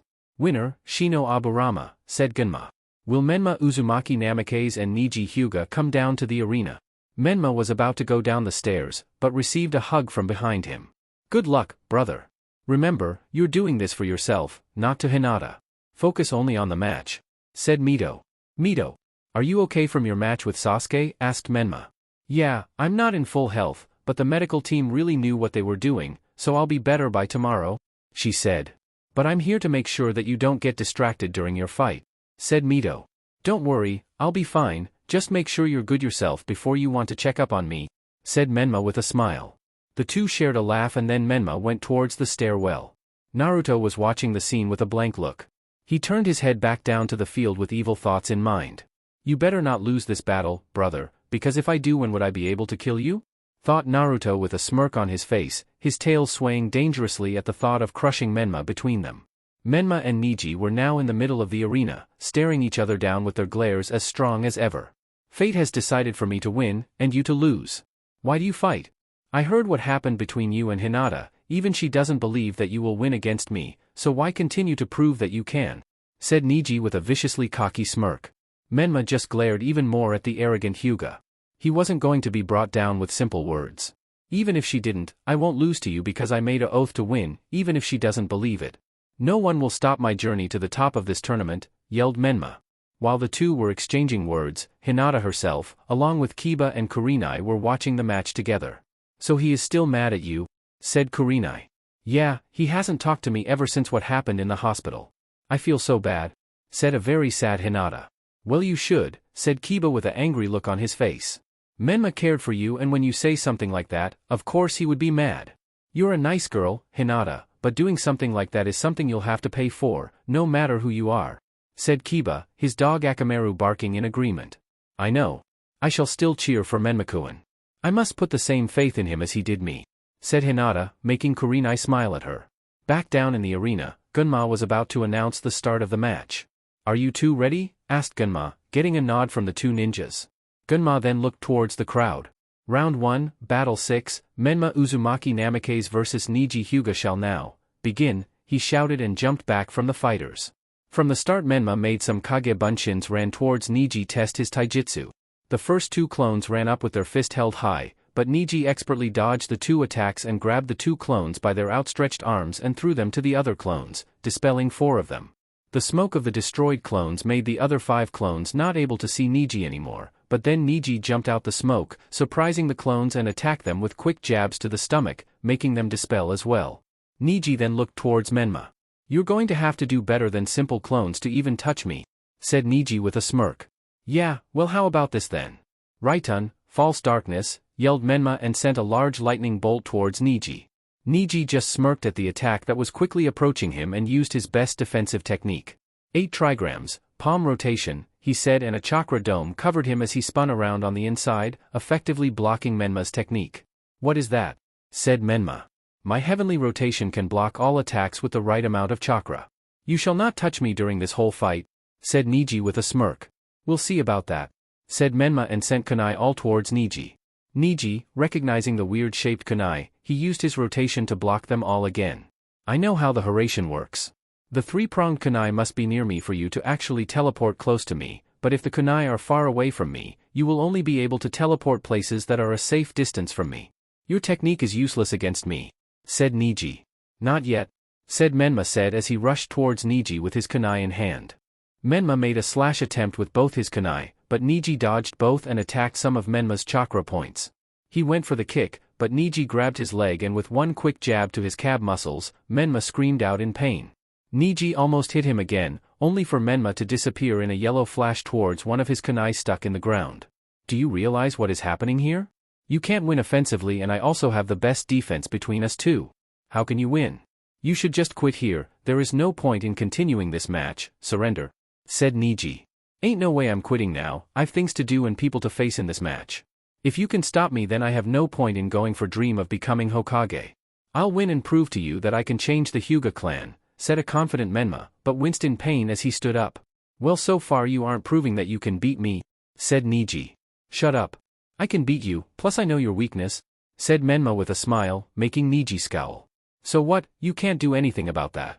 I have my weak point perfectly covered with my defense, said Niji. Ever since I've been with Hinata, I studied up on my Hyuga knowledge to see how you all think and work. The blind spot is a certain point on the back of your head, and all I have to do is hit that point hard to make a game-winning blow, said Menma with a smile that almost made Niji worried. Menma then got out some kunai and started throwing them all on the stadium walls, confusing Niji at the action. Menma then made some clones and positioned some around Niji, the others around the kunai that were planted on the walls. What are you planning? Said Niji. Winning, said Menma, then all the clones on the ground threw kunai at Niji, making him go to his defense. Palm rotation, yelled Niji, blocking all the kunai that were thrown towards him. When he started to slow down, Menma saw his opportunity. Now, he yelled to the clones on the wall, and they all threw kunai at Niji now that his defense was gone. Damn it, that was what he was planning all along? Said Niji as he started to dodge the kunai thrown at him. There were too many and he got a couple cuts on his legs and arms, and one kunai lodged in his back. That was too close, whispered Niji as he took the kunai out his back and almost yelled at the pain that he was in while taking out the kunai. He then noticed the kunai and saw the seal on it. Oh shit, he said, and Menma flashed in front of Niji. He hit Niji with 2 powerful punches to the face and kicked at him in the stomach, and jumped away before Niji could do anything. That's your strategy? Hit and run, said Niji as he coughed out some blood. Yup, and it seems to be working really well, said Menma. Menma did the process again, and almost got the same results. Niji dodged kunai the clones on the wall threw at him, and when Menma appeared, he was ready. You are within my field of divination? Said Niji as he got into his gentle fist stance. Menma, not ready for the speed that Niji went at, was hit with everything that Niji threw at him. 2 palms. 4 palms. 8 palms. 16 palms. 32 palms, yelled Niji. Menma looked up at the stances to see his father looking down at his son with a worried face. Damn it, whispered Menma. 64 palms, yelled Niji as he hit Menma with a barrage of palm strikes to Menma's body, making him fly back of the force of the attack and hit the ground hard. Do you see the difference in strength now? You won't win, you won't change the Hyuga clan, and you most defiantly won't become Hokage, said Niji, looking at Menma's downed form. Menma-kun, please be alright, said Hinata from the stands. Naruto, Sasuke, and Sakura looked at Menma in the crater in the ground without care. It seems you were too weak to win after all, brother, said Naruto as he closed his eyes in disappointment. You won't do anything you said you would do in your life, no matter if you are the Hokage's child. You will only be known as a failure, said Niji as he turned from Menma's body. No. I won't, said Menma as he got back up, surprising everyone in the arena. How are you still standing? You should be even able to move a muscle, said a very angry Niji. I'm a very stubborn person, that's why, said Menma. No matter, you won't be able to call on any of your chakra so you'll still lose, said Niji. Damn it, he is right. I can't feel any of my chakra at all. I guess I'll have to call on its chakra, thought Menma as he started to call on the Kyuubi's chakra. It won't work, you will just fail at it, just like how you will fail at everything else. That's what failures do, shouted Niji. Shut up, said Menma. I don't want to hear your mouth anymore. Calling me a failure, but I'm still standing. I won't let anyone say such things about me. If they do, I'll prove them wrong tenfold, yelled Menma as red chakra surrounded him. What is this chakra? Is this the Kyuubi's chakra that is sealed inside of him? It's so dense, so strong, thought Niji as he watched the chakra take a form of fox. Menma's eyes were crimson red, his whisker marks more defined, his nails sharp, and his teeth were like fangs. I'm gonna win, believe it, said Menma as he ran towards Niji. Niji coated himself in his own chakra and rushed to meet Menma in their final clash. Both rushed towards each other and their chakras clashed against each other until the force blew both of them back into separate craters. Everyone in the stadium were on their feet in suspense to see who was going to win the fight. Slowly, Niji came out of his crater with marks all over his body, bleeding heavily but still function. He walked over to Menma to see him curled up in his crater, smoke coming from his body. TCH, I told you, you would fail. You failed to beat me and you also failed to gain your brother back. Once a failure, always a failure. Protector, call the match, he won't dash. Menma came from the ground underneath Niji and uppercutted the shit out of Niji, making him throw up blood and fly back to the ground. Got ya, you stupid faith-preaching piece of shit, said Menma as he walked towards Niji. How are you standing? Asked Niji. I told you, I'm just a stubborn to loss to you, said Menma as he looked at Niji. But, Niji looked over at Menma's crater and the body that was in it. His eyes widened in surprise when he saw the body dispel, proving that it was a clone. Heh, can't believe I fell for that, said Niji as he looked at Menma. Well, even a Hyuga with almost perfect sight can still be surprised, said Menma with a smile. Yeah, I guess so, Niji said. So what do you have to say now? I know you can't move, so it would seem like you lost in my eyes. But I thought fate was going to make me lose, said Menma with a glare at Niji. Niji just turned his head, having nothing to say. I know a lot about you, Hinata's told me about your past, but I won't say it out loud because it isn't everyone's business in the first place. I know you're prideful, but sometimes that isn't the best thing. You have to trust the people near you in order to achieve your goals, something I had to realize. You said I was a failure, which is true, said Menma, much to Niji's surprise. I failed at protecting Hinata from you, failed at me actually thinking that I could beat you with one hand tied around my back. I'm still a failure at my own clan jutsu, seeing as I can hardly make a single chakra chain, said Menma. He then looked up to Naruto with a sad smile. I'm a failure at being a good younger brother to my older brother, he said, which made Niji widen his eyes more. But just cause I'm bad at some things doesn't mean I'm a failure, though. I am a great ninja, I can hold my own to come this far in the Chunin exams, strong enough to beat you in a death match, he said, which earned him a glare from Niji. You on the other hand don't have to be like me. You are a prodigy at your clan jutsu, you were rookie of the year from your class, you're one of Konoha's strongest genin, he said. I might be a failure at some things, but you aren't. So stop spilling the faith this and faith that because faith must have not been on your side cause I beat you. So just accepted the fact that I'll be Hokage one day and I'll be the one to change Hyuga clan, believe it, he said, and he sent his right hand to Niji. Niji just looked at the hand, before shacking it and nodding towards Menma. Gunma just looked at the sight with a smile and announced the winner. Winner, Menma Uzumaki Namikaze, he said. I got a standing ovation from the crowd. Heh, I won. Menma Uzumaki Namikaze is moving on in the tournament, he said with a smile as he danced in the arena. Hinata just looked at him with a smile, giggling at the sight of Menma. Good job, Menma-kun. You prove me wrong, she said with a smile. The arena. Naruto, Sasuke, Temari, Sakura, Shino, Menma, and Dosu stood in a single file line in front of the Hokage. Good job you all, the battles you had today were amazing. You shall continue the finals tomorrow and fight your next opponent. You shall spend the night in the hospital to recover and be healed by our finest medical ninjas, making sure that you're at 100% tomorrow for the tournament. Now let me say the matches, said Minato as everyone looked on to see who would be against who. For the second round of the Chunin exam finals, the matches will be in order like this. First match Naruto Uzumaki Namikaze vs Sasuke Uchiha. Second match Temari of the Sand vs Sakura Haruno. Third match Shino Aburama vs Menma Uzumaki Namikaze. Dosu-san, said Minato, catching the mummy-like sound ninja. You shall be paired against whoever wins in the third match, agreed, said Minato, and with a nod of his head, Minato continued. You all deserve much-needed rest, so please go to the hospital to spend your hours until tomorrow's matches, yelled Minato as everyone in the stadium cheered. Everyone started to leave the stadium. Sakura, Sasuke, and Naruto left out the same tunnel to leave the stadium, but before they could, they heard a voice. Naruto, said Kushina as she ran up to Naruto. What do you want? Said Naruto as he turned towards her. Please reconsider about your decision about you family. We will change our ways and accepted you. Please. I don't want to see one of my children die by the hands of another, she yelled to him. I do not care, goodbye, he said as he left towards the exit with Sakura and Sasuke following behind him. Please forgive us, please, she yelled. Minato, Mito, and Menma came up to Kushina also with the same determination as Kushina. Naruto just turned his head and looked at the family. I don't forgive, I show no mercy, he said and looked towards Menma.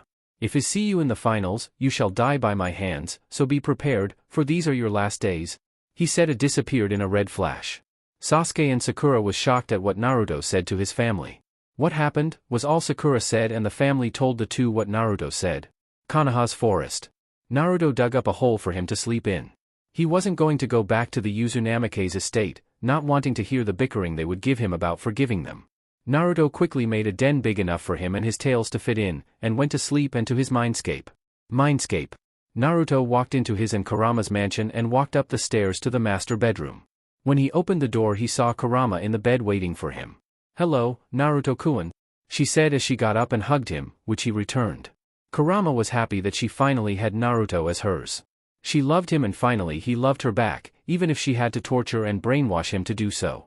Let's go to bed Naruto, I know you're tired from everything that has happened today, she said and got a nod from him and the two both got into bed. Naruto snuggled up to Kurama, their tails wrapped around each other, and the two just enjoyed being near each other. How was your day? Asked Naruto to Kurama. I was wonderful, thank you for asking. I loved seeing you beat Shikaku's Jinchuriki to he ground. All that blood that was over you, such a turn on, she said and put her face to his and gave him a quick kiss. Thank you, I knew you would like it, he said with a smile as he looked into her eyes, seeing his own in the reflection of her eyes. Oh really? You know me too much? She said with a smile as she also stared into Naruto's similarly red eyes, seeing her own reflection as well. The two just laid there like that for a while, just holding on to each other, enjoying the warmth one gave to the other. After a while, Kurama spoke up. Hey. I got you something, she said. What is that? Asked Naruto and watched as she moved to the end of the bed and grabbed something. When she showed it to him, he smiled when he saw a bowl filled up with already peeled orange slices. I know you haven't had some in a while, and it is your favorite food after all. So I decide to give you some, she said with a blush. Thank you, he said and tried to reach for one, but she pulled the bowl back, confusing him. She said as she moved her index finger side to side like a little child who saw someone do something bad and was going to tell some. I'm going to feed them to you. You've done enough work today, she said and grabbed an orange slice and put it to Naruto's mouth. He bit down on it and almost moaned at the taste. He just loved those oranges. I don't see how you like these things. Foxes only eat meat, not fruit, said Kurama as she feed him another slice. You know I've always loved orange, even when I was human, he said as he munched down on the slice. I hate the color orange, though, he said with a smile. Yeah, me too. Orange is such an ugly color. Red is the best, said Kurama. The two sat there for a while again, Kurama feeding Naruto his oranges, and Naruto was devouring the slices with a smile. When Kurama feed him another one, he bit into it and some of the juice got onto Kurama's face. He looked at it and then licked it off her cheek, making her blush an angry red. Ha, said Kurama and she turned away from Naruto as she tried to calm down the blush on her cheeks. Naruto just looked at her. Ha, hee, ha ha ha ha ha, he started to laugh. Kurama just looked at him and then started to laugh with him. The two laughed a little more before cuddling back up against each other, smiles on their faces. I'm going to give you a present too, but you're going to have to wait a few days, said Naruto as he looked her in her eyes. Will it be worth the wait? She said and rubbed her face on his. Yes. You know I could just read you mine to see what you have planned, but I won't. Don't want to ruin the surprise, she said. We should sleep, said Naruto. Yes, tomorrow's a long day. Good night, Naruto-kun, said Kurama. Good night, Kurama-chan, he said back. Love you. He just looked at her and smiled. Love you too, he said. Chapter 12. Outside the stadium, day 2 of the Chunin exam finals. Sasuke and Sakura were walking towards the entrance where the competitors went that lead to the competitors' box. The two were both kind scared of their next battles. Sasuke was going up against Naruto today, and Sakura was going up against Temari of the Sand, the oldest sibling of the Sand team. Sasuke was actually shaking at the thought of actually going up against Naruto. He knew that Naruto hasn't even got serious in the battles he has already had in the exams, so he knew he was at mercy when it came to Naruto. Earlier he was actually confident that he could do something to Naruto and keep up with him, but that was easier said than done. Sasuke knew that he was going to lose today, but he wouldn't go down without a fight. Sasuke-kun, said Sakura out of the blue. He said in reply. Be careful against Naruto. I know that I told you that I would give up if I was paired up against Naruto, but I know that you would still try to fight him. Just make sure that you don't go too far. You know how Naruto gets when he is around a lot of blood, said Sakura with a shiver. I understand, I shall try my best. If things get out of hand and too dangerous, I'll give up, so don't worry about me and just get ready for your own battle, said Sasuke with a focused look on his face. With a nod of her head, the two headed up the stairs to the competitors' box, and when they got there, a familiar face was already there. Ho, you two came here early too, huh?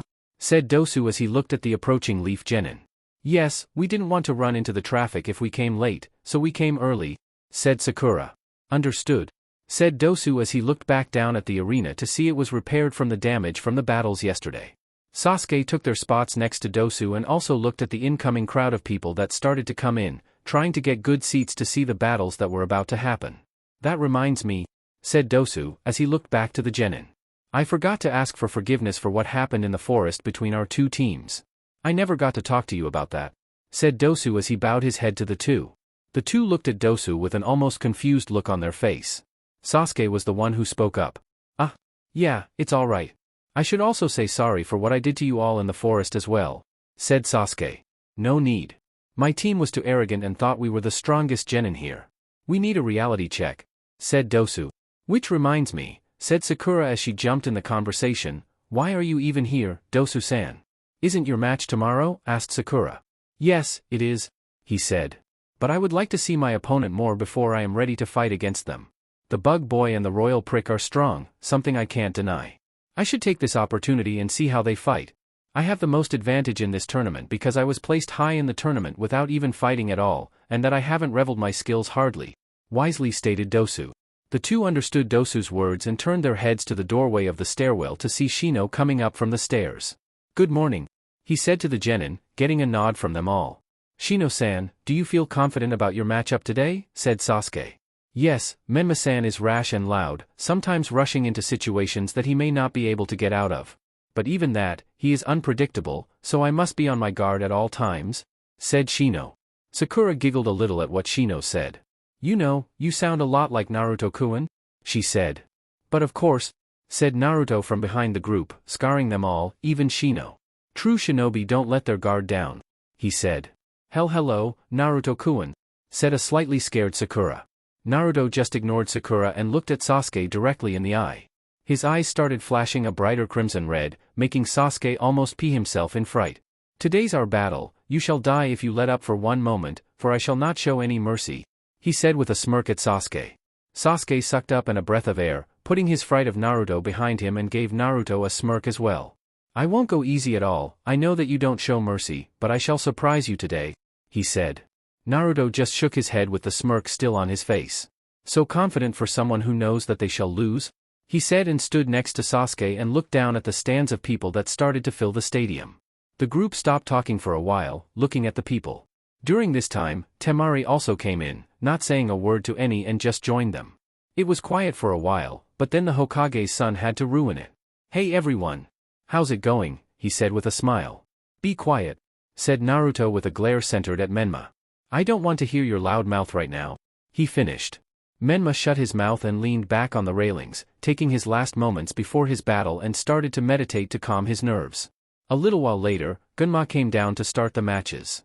"Hello, and welcome to round 2 of the Chunin exam finals. There shall be 3 matches today for you all to enjoy and watch. Please hold your applause until after a battle is done. Now may I please have Naruto Uzumaki Namikaze and Sasuke Uchiha down to the field," yelled Gunma. The two turned around and headed for the stairwell, leading to the fighting grounds. "Arena. Are you two ready?" asked Gunma, and he got a nod of approval from the 2 genin. Gunma then turned to the people in the stands. "Today we start with these 2 genin. Round 2, Battle 1. Naruto Uzumaki Namikaze vs Sasuke Uchiha shall now begin," he yelled and jumped back. The people in the stands started to yell in approval of Sasuke going up against Naruto. "You can do it, Uchiha-sama. Kill the demon. Finish what the 4th started. Show the demon no mercy. Get revenge for what the demon did 12 years ago." Sasuke looked all around as he listened to the screams and yells the villagers of the leaf said toward Sasuke. "This is crazy," thought Sasuke. "All these people hate Naruto? I see why he has gone insane, who wouldn't after all the discrimination he has gone through. This is really how everyone feels," he thought. Sasuke looked towards Naruto to see a wild smirk on his face. "You hear your fans?" said Naruto as all his tails raised up and pointed at Sasuke. "Come and kill the village demon?" Minato and Kushina, in the Kage's box, were looking around the stadium, seeing what the people were saying about their son. This is crazy," said Minato as he watched the people in the stands go crazy over Naruto going up against Naruto. "I see why he hasn't forgave us. We did this to him. We are no better than those villagers, since we also hated him the majority of his life," said a sad Kushina. In the competitors' box, Dosu, Menma, Sakura, Temari, and Shino were also looking down at the villagers in shock at what they were saying. "I can't believe this. This is worse than what happened to Gaara at Suna," said a wide-eyed Temari. So this is what happens when you become a Jinchuriki? Ashamed?" said Dosu. Menma gritted his teeth as he heard the chants of the villagers that were all targeted to Sasuke killing Naruto. This is too much," he said as he turned away from the stadium. Sakura was looking throughout the stands and saw something that hurt her heart. She saw her mother, yelling at the top of her lungs, with the hugest smile on her face as she looked at Sasuke and Naruto in the middle of the arena. "Kill the demon.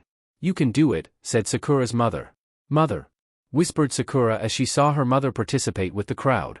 In the stands, Yakumo and Fu were sitting next to each other, having met the other day, and looked at the sight of the villagers.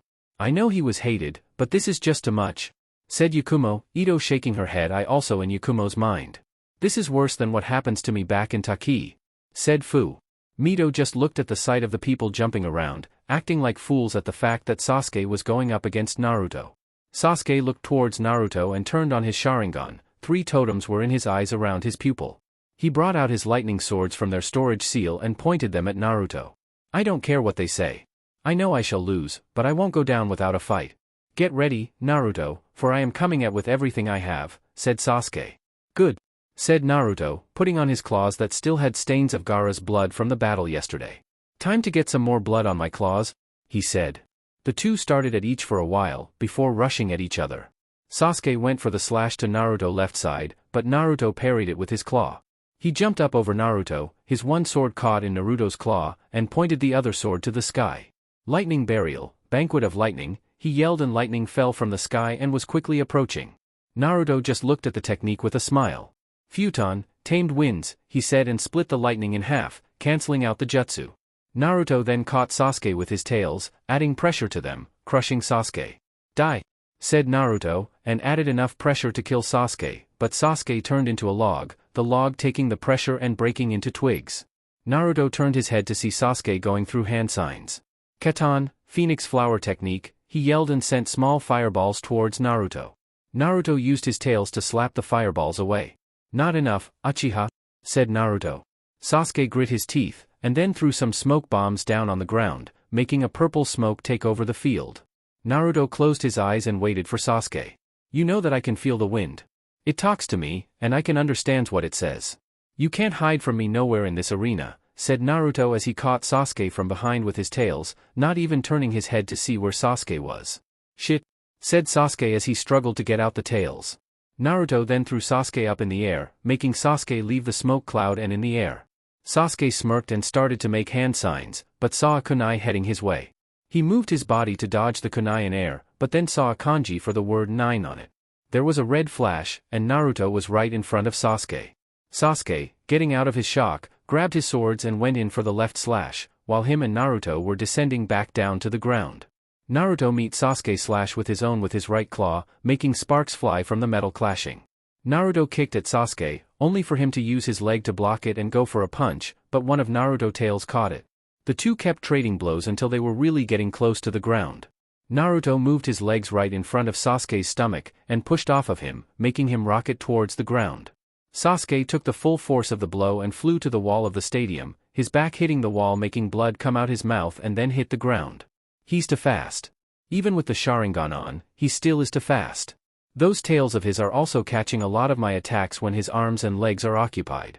I big move should do for now, thought Sasuke as he brushed off the pain he felt and went through some hand signs for his next move. Katon, Dragon Fire Technique, he yelled and a large dragon head made from fire rushed towards Naruto, the fire looking like his was just gliding inches from the ground. This is getting fun, Uchiha. Try this, Fox Slash, said Naruto as he coated his right claw with yokai and ran towards the flames. When the dragon flame and Naruto's meet, Naruto's claw was able to split through the flames and kept running towards Sasuke. Sasuke got his swords, ready for Naruto to meet him on the other side of the flames, and casted his lightning. Raitun, Lightning Fang, he yelled and sent lightning towards the flames that Naruto was currently cutting through. Naruto felt the lightning in the wind that was awaiting him on other side of the flames and used his technique. Futon, Downhill Current, said Naruto and a strong wind gust blew down towards the ground, making the flames and the lightning towards the ground, canceling them both. Come over here, Uchiha. Let me get some blood on my claws, yelled Naruto to Sasuke with an insane smile on his face. Damn it, Naruto is starting to go crazy now. I've got to strike fast and hard with my next attacks, he thought. Lightning strike armor, said Sasuke as lightning from his swords danced around him, creating a shield from Naruto. Sasuke then disappeared from where he was. I told you that you can't hide from me, Uchiha, yelled Naruto as he looked on the wall of the stadium with a Chidori in hand. That same thing? What are you going to do with that? Said Naruto as he looked at Sasuke. More than you think, he said and ran down the wall, his lightning armor making him faster and more powerful. Sasuke approached Naruto with his jutsu going strong. Time to lose, Naruto. Chidori, yelled Sasuke as he rushed towards Naruto. Naruto coated his tails with yokai and slammed them towards Sasuke's hand. Tail slam, he yelled and the two techniques meet, making a huge explosion. Naruto looked on with glee as his tails broke through Sasuke's attack, and hit Sasuke with tons of force. That's what you deserve, he yelled. Naruto then felt something wrong and saw as Sasuke started to turn into lightning. A lightning clone, yelled an aggravated Naruto as he coated himself in his yokai, protecting him from the lightning. Naruto smiled when he felt a presence behind him and charged his next attack. A ball of red chakra formed in his hand, and he turned around just in time to see Sasuke with another Chidori in his hand. Rasengan. Chidori. The two moves connected, making a crazy light show happen in the middle of the arena. Naruto and Sasuke in the middle of the arena, both smirking. I guess you can say that I'm keeping up with you, yelled Sasuke to Naruto, still fighting Naruto's red Rasengan. Keeping up? Naruto laughed. I'm just playing with you.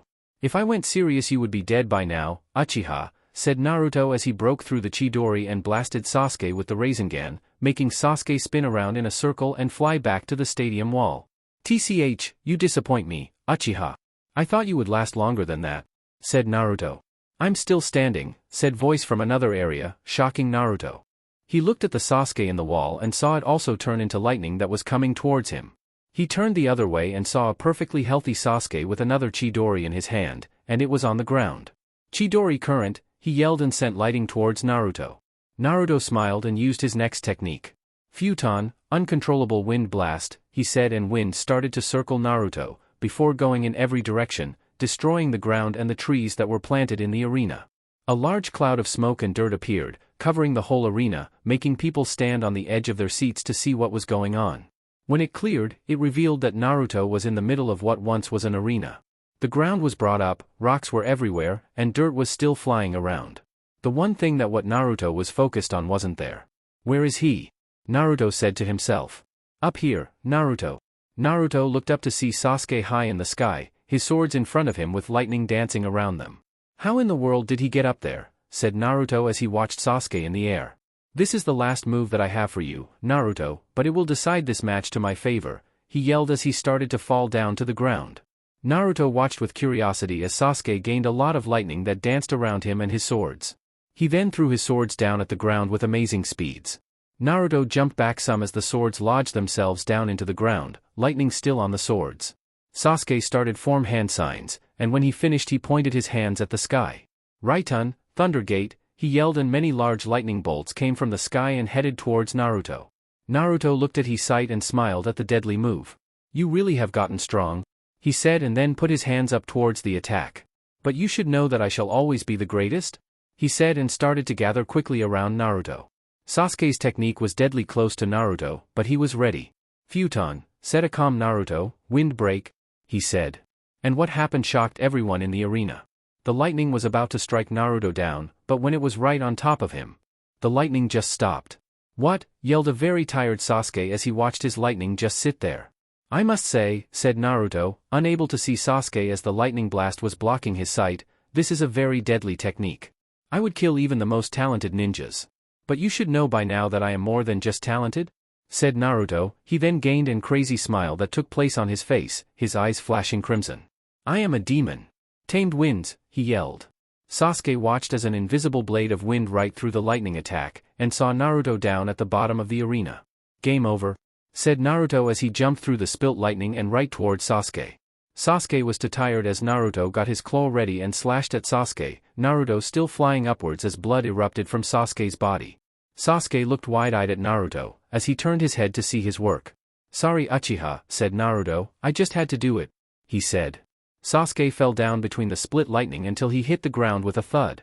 When he hit the ground, the lightning that was in the sky exploded, making a dazzling light show as blue sparks went everywhere around Sasuke's body. When everything was over, Naruto fell back down to the ground, catching himself with his tails as he used them to make a spring, and jumped next to Sasuke. Good job, was all Sasuke heard before he met darkness. Everyone looked on in shock as Naruto dusted himself off, not a scratch on him, and went to the stairs to go back to the competitor's box. Gunma, finally out of his shock, and looked at Sasuke's bleeding body. Medical team, come out quick, he yelled as the medical team got out of their own shock and went towards Sasuke's downed form. Gunma took a gulp of fright as he looked at the arena and how destroyed it was. He looked towards the Hokage and also saw his shocked face as he announced. YW winner. Naruto Yuzi Uzumaki Namikaze, he said. Competitor's box. Naruto walked into the competitor's box, and what he saw almost made him laugh his ass off. Temari, Gaara, Dosu, Menma, Sakura, and Shino were all on the back of the wall, breathing heavy. Why are you all like that? Said Naruto, trying to hold in his laughter. Please, please don't kill us, yelled Sakura. You all are acting crazy. I wouldn't kill you unless I have a reason to, which I don't, he said, making the genin calm down. Except Menma, I have a reason to kill him, and I shall do it soon, he said with a wicked smile, scaring the shit out of Menma. The genin, other than Menma, calmed down and went back to their original positions in the box. Sakura went towards Naruto to ask him a question. Naruto-kun, why did you do that? Sasuke-kun, asked Sakura. Because my bloodlust is increasing. He did give a good amount, but it wasn't enough, he said, and looked towards Menma, making him actually shit his pants. They all looked down to see Jonin come out and repair the arena with some Doton, and the arena was perfectly clear. Will Sakura, Haruno and Temari of the sand come down to the arena? Said Gunma. The two jumped down from the competitor's box and to the newly made arena. Are you two ready? Asked Gunma and got a nod of approval from the genin. Round 2, Battle 2. Sakura Haruno vs Temari of the sand shall begin.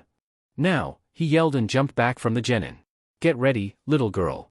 You shall lose to me, said Temari as she unfolded her fan. I'm not going down without a fight, yelled Sakura as she ran to Temari. Temari used her fan to block the kick that Sakura had delivered, and threw her away with a great force. Sakura slammed into the ground a few feet away, groaning in pain. TCH, useless. I can't believe you got this far in the tournament. I shall end this quick. Sickle weasel technique, yelled Temari, sent a wind cyclone towards Sakura's downed form. Sakura quickly got back up and used a defensive technique. Doton, mud wall? She said, and made a wall of earth, protecting her from the wind. Hiding won't do you any good, said Temari, blasting wind towards Sakura behind the wall. How can I get in close? If I run towards her, she will just blast me with wind, something that I'm all too familiar with. Thought Sakura, thinking of Naruto training them. Her thinking about that made her get an idea and started making hand signs. A couple minutes of hiding, Temari got fed up. That's it, I'm coming for you now, she said, and ran up to the wall that Sakura was hiding behind. Sakura's voice was heard around the wall.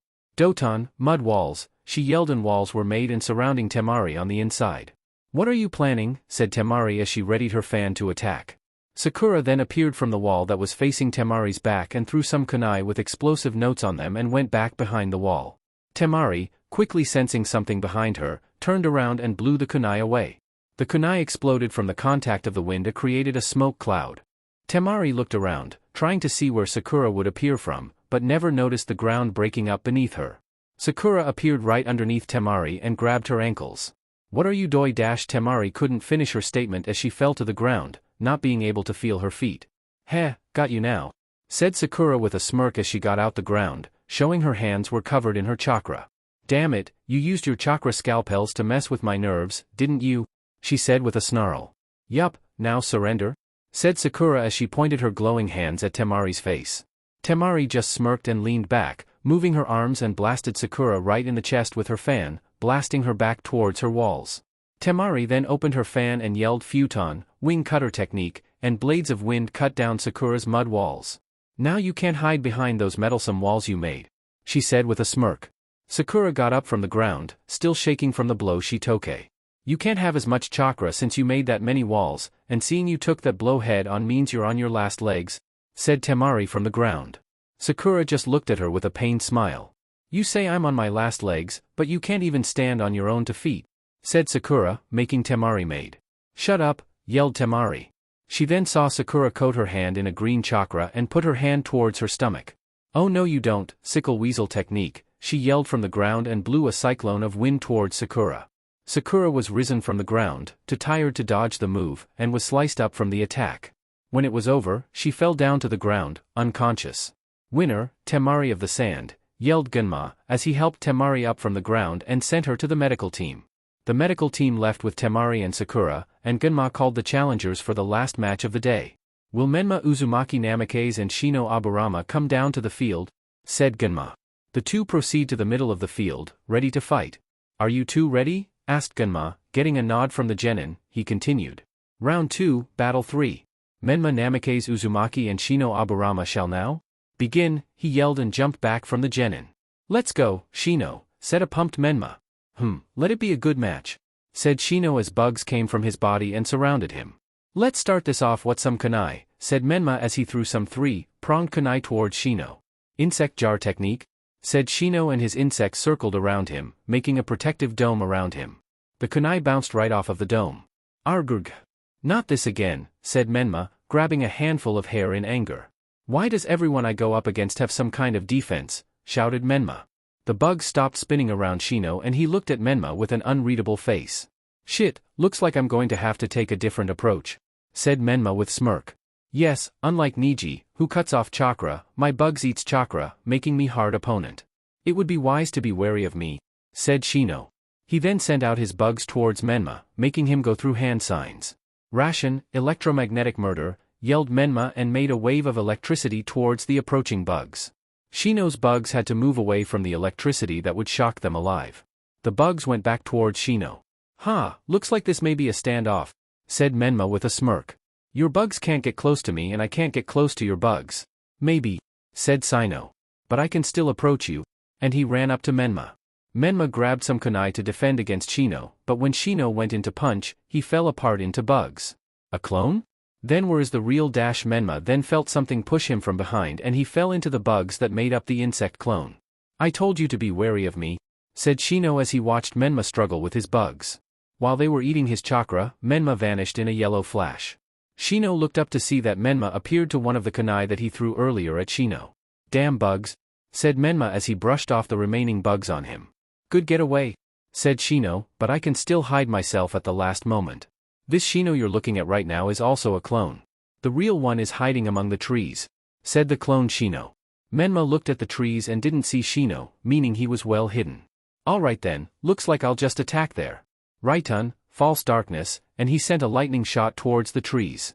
While Menma was doing this, the clone Shino ran up to Menma, ready to attack the immovable Menma. Menma saw this and could only take the attack that Shino made as he kicked him in his ribs. Menma flew back at the attack, not seeing the clone that attacked him switch with the real Shino that was hiding in the trees, taking the attack that was meant for him. You must do more to finish me off. You failed to hit the real Shino in the trees, lied Shino, not wanting Menma to know that he substituted himself with the actual clone that Menma saw earlier. TCH, if you think that's all I got, you've got another thing coming. Menma yelled and ran up to Shino. Why pursue in taijutsu? I can just plant some of my bugs on you while we fight, said Shino as he blocked a punch from Menma. Cause I got something that cancel out your bugs, said Menma as he went in for a kick. Shino saw as a red aura take over Menma, proving that he was using the Kyuubi's chakra. The bugs that Shino planted on started scream out and flew back towards Shino. What is this? Said a surprised Shino as he jumped back from Menma. The Kyuubi's chakra is like toxic to anything except for a Jinchuriki, so your bugs won't be able to eat any of my chakra if I have its chakra surrounding me, said Menma. A shield from my bugs, a good defense indeed, said Shino. Yeah, it also is a good offense as well, said Menma as he disappeared, surprising Shino as he appeared in front of him and punched him dead in his face, making him fly back. Menma appeared underneath him and kicked him in the air. Shino saw 4 clones up in the air with him and they all kicked him to the ground. Shino painfully opened his eyes to see Menma with a Rasengan in his hands. So, he said with a grin, did you like my Yuzu Namake's barrage? You can still fight or you can surrender now, said Menma. I surrendered, said Shino with a pained voice. Yes. I did it again, yelled Menma to the top of his voice. Winner. Menma Uzumaki Namake's, said Gunma, the crowd clapping their hands at the winner. Dosu, Naruto, and the now healed Temari came down to the middle of the arena to hear the next matches. Everyone, please listen in to the next matches. They shall go as followed. Round 3, Battle 1, Naruto Uzumaki Namake's vs Temari of the Sand. Round 3, Battle 2, Menma Uzumaki Namake's vs Dosu Kinyuta. The following matches shall be held tomorrow at noon, so please see us there, said Gunma. Excuses me, said Temari, getting Gunma's attention. Yeah, he asked. I'd like to surrender. There is no way that I would win my next match, so there is no point in me getting hurt over this match, she said, making Naruto smirk. Good call, I may have killed you if we battled. My bloodlust is increasing day by day, he said as he walked off. My spot in the finals are guaranteed, so that means you better win, said Naruto as he walked off, not saying who he was talking to, but everyone knew who he was talking about. Dosu looked over towards Menma to speak. You may have won so far, but only by luck. When you fight me, you shall have to pull every card that you have under your sleeve, seeing as we are the only match to happen tomorrow. I shall see you then, said Dosu as he disappeared in a shunshin. Menma just looked at the spot Dosu was once at before also walking off to his home, skipping Gunma's announcement of Temari surrendering and Naruto having a spot in the finals. Outside the stadium. Naruto was walking with a small pace, not having anywhere to be at the moment. He was too late to dodge when he felt 2 bodies jump on him. You were amazing, said Yakumo as she hugged on Naruto's left side. You have to teach me how to be like you, Naruto-kun, said Fu on his right side. Naruto just took a breath of air and used his tails to get the 2 females off of him. He continued to walk but the 2 females wouldn't leave him alone. Yakumo then said something that interested him. Naruto-kun, me and Fu have met the sound ninja that you have also recruited and decided to meet up tonight at my house, said Yakumo. A meeting, huh? Said Naruto. I guess I could go, seeing as I have nothing to do today, he said, making Yakumo and Fu squeal in delight and latch onto him. Was this how the Uchiha felt when he was in the academy? Thought Naruto as the trio walked to the Kurama mansion to get ready. Kurama mansion night time. Are you sure that this was the place? Asked Kin, the only female of the sound trio. Yeah, I'm positive. That fine girl with the long hair said this was it? Said Zaku. Fine. You think she looks good? Yelled a jealous Kin. You two stop, said Dosu, getting their attention. I have a match tomorrow and you two fighting won't help me get ready for it, he said, making the two shut up. Dosu knocked on the door a couple of times, and some seconds later, Yakumo answered the door. Hey, you made it, she said and hugged each one of them, Zaku enjoying the hug the most. Naruto and Fu are here as well, she said, making the genin tense at the name, Naruto. Nar Naruto is here, said a shaky Kin. Yes, is that a problem? Said Naruto as he appeared in the doorway. No. Nothing's wrong with that, the sound genin said and started laughing awkwardly. The genin came in the mansion and looked in awe as the inside looked amazing. This looks amazing. I've never been somewhere that looked so high quality, said Kin. Thank you, I really do appreciate that, said Yakumo with a smile. The genin said hello to Fu that was in the living room being lazy. Everyone gathered together in the living room because Naruto said he had to announce something.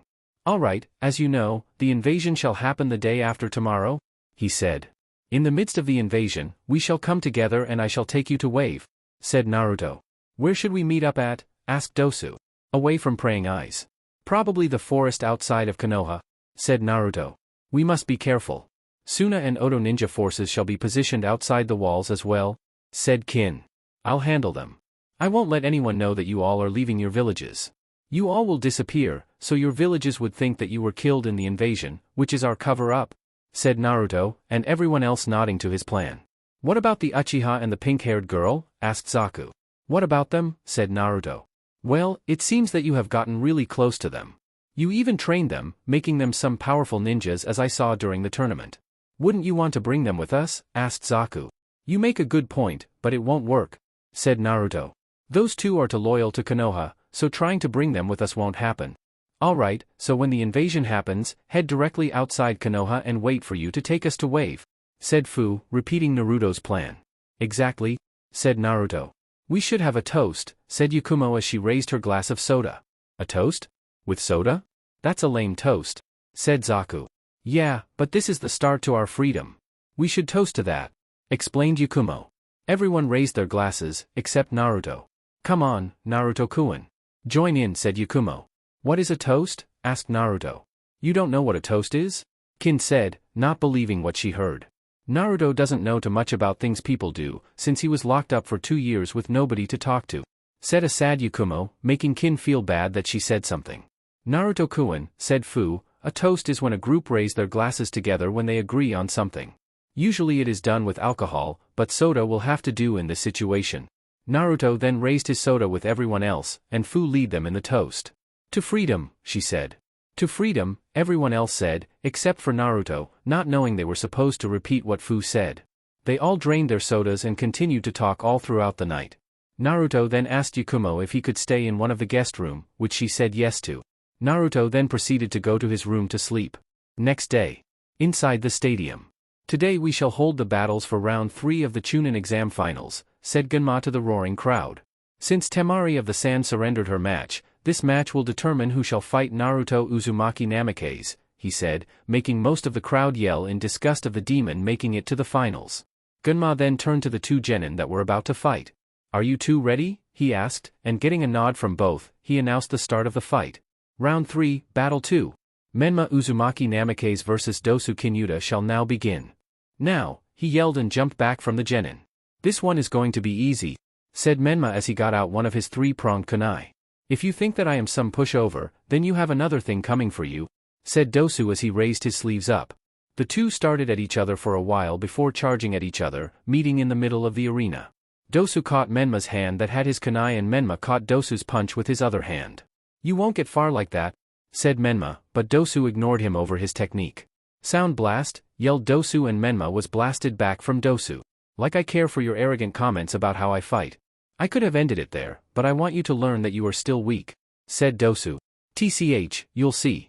Raitun, lightning beam, said Menma as he charged up some electricity and sent a straight beam of lightning towards Dosu. Hump, this is nothing. Resonating echo barrier, said Dosu and Menma's attack was blocked by an invisible barrier. Not this again. Why does it that everyone I face have some kind of impenetrable barrier or shield or something? yelled a frustrated Menma. It is because unlike you, they are prepared for any situation. Like true ninja should be, said Dosu. I'm a better shinobi than you at every aspect at being one, shouted Menma. Not at being quiet, apparently, said Dosu, getting a few laughs in the crowd. Shut up, said Menma as he ran up to Dosu again. Right-on, twitching limb technique, and Menma sent electricity to his hands, trying to make Dosu body numb by touching him. Dosu showed surprisingly good flexibility and dodged every attack that Menma made towards him. When Menma made a lousy move, Dosu took this opportunity to attack. Resonating echo drill, said Dosu and his Menma in the staunch while sending sound waves towards Menma's ears. Menma jumped back at the weak punch that Dosu gave him in his midsection. What was that supposed to do, said cocky Menma. You'll see, said Dosu. Yeah, well I'll just beat you while I'll wait, he said and ran up to a still Dosu. When he was right in front of Dosu, he fell down to the ground, not being able to keep his balance. What's going on, said a confused Menma as he looked up to Dosu. My resonating echo speaker enables me to control sound waves with my chakra, and direct them anywhere I want. I sent them to your ear, and too many vibrations can mess with the ears making you lose your balance. Don't worry, you'll be able to get your balance back in a couple hours, said Dosu as he approached Menma. He was about to strike down Menma, but Menma jumped up and uppercut Dosu on his chin, making him fly back. What? How? Said Dosu. It seems that your injury is small, so the Kyuubi's chakra will be able to heal it instantly, said Menma. I see, so that means that my vibrations won't have as much effect as I thought they would, said Dosu. But don't think that will determine this battle. After all, Dosu then punched the ground, making a large crater form beneath him, making Menma surprised. I still have my taijutsu. I won't back down now. I have to meet Naruto at the finals, yelled Menma. You know he plans to kill you, right? You won't win against him? Said Dosu as he readied himself in his taijutsu stance. I know, said Menma. He won't listen to words. But maybe he'll listen when we fight. That's why I damn sure won't lose to you, said Menma as he readied himself also, getting out 2 of his 3-pronged kunai. Determined, I like that about you, but it takes more than words to beat me as well, yelled Dosu as he ran up to Menma, Menma doing the same. 2 clashed in the arena, making shockwaves go throughout the stadium. Menma went in to stab Dosu, but he grabbed Menma's arms and kicked at Menma's midsection. His eyes widened when he found a golden chain coming from the ground holding his leg down. Menma used his other kunai to slash at Dosu, but Dosu moved his arm and used his resonating echo speaker to block the attack. Menma jumped back a little from Dosu and shouted his next move. Right-on, electrical discharge technique, and a blue field of lightning surrounded Menma and expanded towards Dosu. Resonating echo barrier, yelled Dosu and used the sound waves in the area to counter Menma's technique.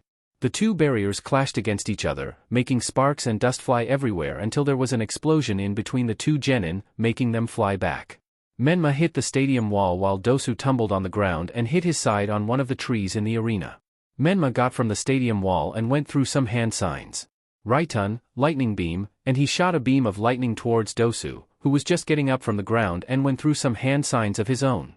Sound blast, and Dosu shot sound waves towards the lightning beam and the 2 techniques exploded on contact of each other. Menma looked around in the smoke cloud for Dosu. Where did he go? He thought. He turned his head, but didn't see the fist that was right in front of him. Menma was blasted out the cloud of smoke and hit the ground. This is for the win, said Dosu as he was about to punch Menma that was on the ground. Dosu was about to win with the punch that was now in front of Menma's face, but then he stopped when he saw the look on Menma's face, making him think of what Naruto said to him while they were alone at Yakumo's house. Flashback: Yakumo's house. Naruto pulled Dosu to the side of the room from everyone else while they were partying and laughing. Dosu didn't know what Naruto was going to say to him, thinking that he did something wrong. Dosu, he said with a serious voice, making Dosu tense up. When you battle Menma, I want you to lose, he said, making Dosu shocked at his words. What? Why? Said an almost mad Dosu, but remembered who he was talking to. I want face Menma in the finals. I have a score to settle with him after everything that he has done to me. With all of Konoha watching, it will be the best revenge to kill him in front of everyone, especially my father and mother, said Naruto. With a nod of the head, Dosu understood what Naruto said. He wasn't going to rob Naruto of his revenge, because he knew that the fox boy has been through too much in his life and he needed some type of closure. When Dosu turned around to go back to the group, Naruto said something that made Dosu happy. If you and my brother would fight to the death, you would be the winner. I can tell by your chakra levels and the attitude that you care while in battle. You would win, finished Naruto. End flashback. I can't finish him off now. Naruto will finish it in the finals, thought Dosu, as he watched Menma run through hand signs, taking Dosu's hesitation to his advantage. Raitun, lightning devourer technique, yelled Menma as electricity covered him. He then shot his hands up towards Dosu and sent the electric blast to Dosu, making him take the hit and fly back, his body shaking in pain. Dosu shakily got up from the ground and looked towards Menma, seeing him and a clone on the other side of the arena. I don't know why you held back, said Menma, but you're gonna regret it now. He yelled and charged at Dosu, and blue chakra ball in his hands.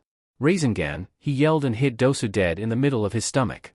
Dosu received the full blast of the attack and flew into the arena wall, unconscious. Winner. Menma Uzumaki Namikaze, yelled Gunma. The crowd roared in approval at the performance the genin gave them. The medical team picked up Dosu's body and took him to the hospital, while some other medical neens came over to Menma and helped him up. Can Naruto Uzumaki Namikaze come down to the field? Said Gunma. Naruto then jumped down from the competitor's box, where he was watching the match between Menma and Dosu, and walked towards Gunma. Menma and Naruto were faced towards each other, while Gunma was on the side of the brothers. Hokage-sama will take it from here, said Gunma. Minato then appeared in front of the two brothers, ready to give his speech. Tomorrow, he yelled, the final match of the Chunin exams will finally commence, and the crowd roared in excitement. We have Naruto Uzumaki Namikaze versus Menma Uzumaki Namikaze, both brothers in the final event. The rules will stay the same as the last battles, and you will have as much time as you need for one of you to win the whole Chunin exam, he said. The battle shall start at noon tomorrow. Please be early to get good seats for the show, he yelled, and everyone started to leave. Minato looked happy on the outside, but on the inside he was a wreck. His sons were going to fight, one of them wanted to fight to the death. How could he watch Naruto kill Menma? The only thing he could do was convince Menma to surrender his match so he could live to see another day, but he knew that Menma was too stubborn to do such things. He wants to reach out to his brother, even in a death match. Minato saw Naruto look at Menma with an evil smirk, before walking off to wherever he went off to. Minato grabbed his other son's shoulder and the two vanished in a yellow flash. Later that day, Uzumaki Namikaze's estate. The family surrounded the dinner table eating their food, but no talking was going on. Everyone knew what was going to happen tomorrow. Menma and Naruto were to fight, and Naruto has threatened Menma that if he made it to the finals, he would kill him. Hearing that, and then seeing what Naruto could do scared everyone, especially Menma. Being the one that had to fight him, he was scared out of his mind. There was no way that he could win this match, but he would still try, for his brother. Minato then out down his silverware and looked towards Menma. Menma, I want you to listen to me, said Minato, gaining everyone's attention. I want you to surrender your battle against Naruto. And then he put his hand up before Menma could shout out and continued. Naruto is just as strong. His hatred is even stronger, and there is nothing stopping him from killing you. He could do so and he won't be tried for murder because killing is allowed in the arena. If you go in that arena, there is nothing I can do for you. Finished Minato. Menma thought about what his father said about his match, and he was right. If he was killed, Naruto would get away scot-free. The worst thing was that Naruto was going to try to kill him, so he had to be careful in this match. After he was done thinking, Menma replied to his father. I understand what you are saying, father, but what if this is the only chance I could get to help Naruto, he said, which made Minato raise an eyebrow. What do you mean, Menma? He asked. So far, all we ever tried to do was convince Naruto with words. I remember you telling me when I was younger that true rivals understand each other with their fist, said Menma, raising his right hand in the air. Yeah, I remember that as well, said Mito, jumping in the conversation, but that only works for rivals, Menma-kun, not for prey. Naruto wants to kill you, not reason with you. Maybe, but I still have to try. I know we all feel bad about what we did to Naruto, but we can't stop fighting, he yelled. He's family. Family is most important in a Uzumaki's life. Hearing that made Kushina's head shoot up. Menma-kun, she said, you are right, but understand this. You are the one going up against him, so you are the one with the final decision. If you do or you don't fight him, I am still proud of you regardless, said Kushina with a smile on her face. Thank you, Kaa-chan. I will try my best tomorrow and see if I can convince Naruto to come back to us with these here, he said and raised both of his fists, making everyone at his table smile. Good luck tomorrow, Menma-kun, said Mito as she went to hug her older brother. Kushina and Minato also joined in as well, making a perfect scene of a perfect family. Yeah, right. Next day, Chunin exam finals. Menma stood in front of Naruto, a smile on his face. He felt good. He was healed properly from his hospital visit yesterday and was ready to go against his older brother, Naruto Uzumaki Namikaze. Menma's spiky hair swayed in the wind as it blew against him, his blue and black jumpsuit ruffling a little as the jacket and pants were baggy looking. Menma was ready to fight. Naruto stood in front of Menma, a blank look on his face. He was ready to kill this clown that calls himself his brother. Naruto was wearing his same black hoodie on, with his black cargo shorts that were covering his kneecaps. He had his hands crossed over his stomach as he looked at Menma. Naruto's 9 tails were swaying in the wind in a hypnotic motion. Today was the day that Menma Uzumaki Namikaze will die. "Hello, everyone," yelled Minato. "We shall have the last battle of the Chunin exams finals. We have Naruto Uzumaki Namikaze and Menma Uzumaki Namikaze for the last match of the exams. Are our 2 competitors ready?" asked Minato.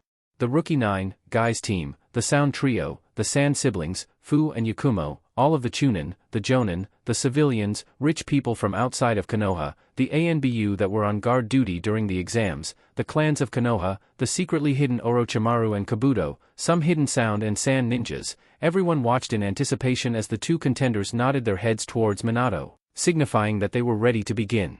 "Then I, Minato Namikaze, the 4th Hokage of Konoha, say that this match shall now begin." Chapter 13. "Are you ready?" Menma asked Naruto, putting his claws on. "Hell yeah.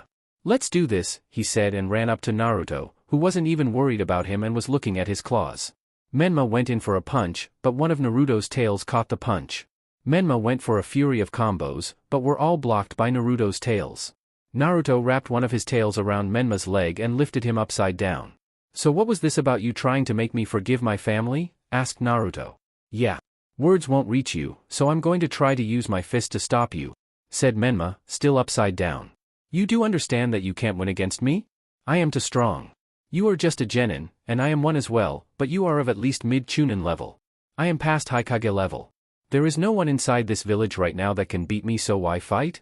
You hated me only a month ago," said Naruto. "Because," said Menma as he gained a solemn look, "me and everyone else have seen the wrong that we have done to you. We want you back in our family," said Menma. Naruto just gained an evil smile as he lifted Menma up and showed him the crowd. "Does it look like they accepted me and asked me for forgiveness? Do they ask for forgiveness for their past mistakes?" said Naruto as Menma watched the crowd glare and yell at Naruto. "Put the Hokage's son down now, demon. Menma-sama, kill the demon. No one wants you here. Go die. How could you call yourself the Hokage's son?" Menma just looked on at he villagers, feeling guilt in his heart. He was once one of them, hating Naruto for something he never did, something he never asked for. Naruto then brought Menma down to eye level and looked at him. "Do you see now I hate them? Why I hate my family? Why I hate you," said Naruto, and he put his claw-covered hands on Menma's chest. He then dragged them down on his skin, making Menma yell out in pain. "Arrrrrrrgghhhhh," he yelled and struggled against Naruto's grip on his ankle. Naruto looked at the blood on his arm and hands, and a guilt was seen in his eyes.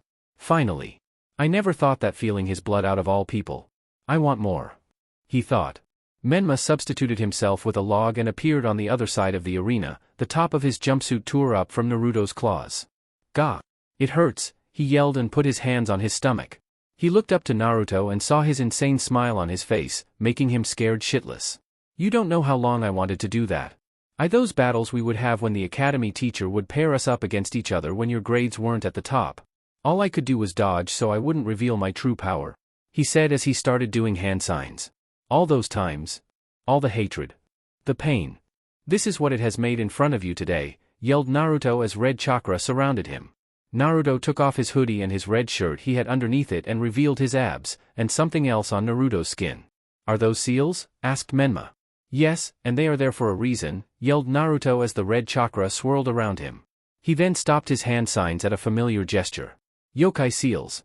Set 1, release," he yelled. Some of the seals faded off his body and yokai exploded from them. "Gravity seals. Set 1, release," he yelled, and some of the seals came of again. "Yokai seals. Set 2, release," and more yokai shot out of Naruto. The sky started to darken and clouds came over Konoha as lightning shot out from the sky. Menma's eyes widened as the Ki that was on the arena, and more specifically him, was insane. Gravity seals. Set 2, release, and Naruto's body got lighter.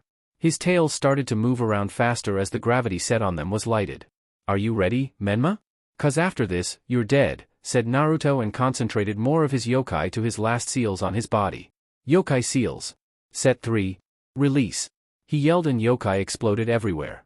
Menma was blasted away from the energy blast and had to hide behind one of the trees that was in the arena.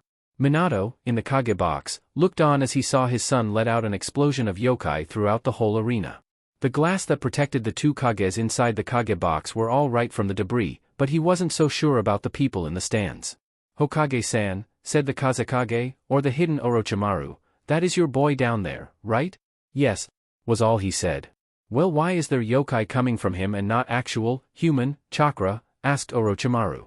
"Well, I just found out that some years ago, the Kyuubi inside of him changed him into a demon when a certain incident happened," said a guilty Minato. "That is unexpected. You other son just might die if you don't do anything about this," said Orochimaru. "I know, but I can't do anything.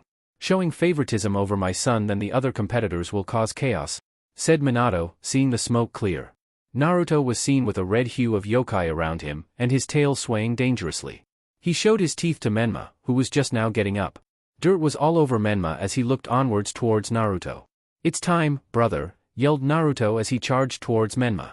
Menma saw him go for a left punch, but Naruto was too fast for him and hit him across his face, making blood erupt from Menma's mouth. Naruto wrapped two of his tails around Menma's ankles and lifted him off the ground, just to slam him down again. Naruto slammed Menma again and again into the ground with a sick smile on his face. He then slammed him down for the last time, but this one had so much force behind it that it made a crater around his body. "Get up. That didn't kill you," said Naruto. Menma started to crawl out the crater and looked up, but only saw Naruto's foot in his face. He flew back and hit the ground hard. Naruto appeared right where Menma was and stomped on his back, making Menma scream out. "Yes, keep up that screaming. Your yells is music to my ears," yelled Naruto. Menma was in pain everywhere. The pain that he was going through was indescribable. He spit out another glob of blood when Naruto stomped on his back extra hard. He felt like he was going to be unconscious soon. "We aren't done yet, brother," said Naruto. Naruto then flung Menma in the air. He watched as Menma fly high in the sky, before falling back down to the ground. Naruto used his tails and readied them when Menma got close enough. Naruto used one of his many tails and punched upwards, making contact with Menma's back. A sick crunch was heard, making everyone in the arena wince at the sound. A shower of blood came from Menma's mouth as the pain racked upon him. "Oh, don't fall asleep. We have some more fun things to do," said Naruto. He then threw Menma at the Kage box, his body hitting the window. Minato stood out of his seat and walked over to the window, seeing Menma's broken and bruised body. "FFF fat father," he whispered out. Minato started to shed tears. The sight of his son being in this state was heartbreaking. A shadow started to appear on the window, until Naruto came on the window, next to Menma. He smiled at Minato with a wicked smile. "Look at your son, Minato. This will be the last time you saw him alive," said Naruto as he grabbed Menma's body. He then looked at the Kazekage and smirked. "Nice to see you again," he mouthed to the Kazekage, making his eyes widen. "He knows that I'm Orochimaru. This is bad. What if he tells people about me, ruining the invasion?"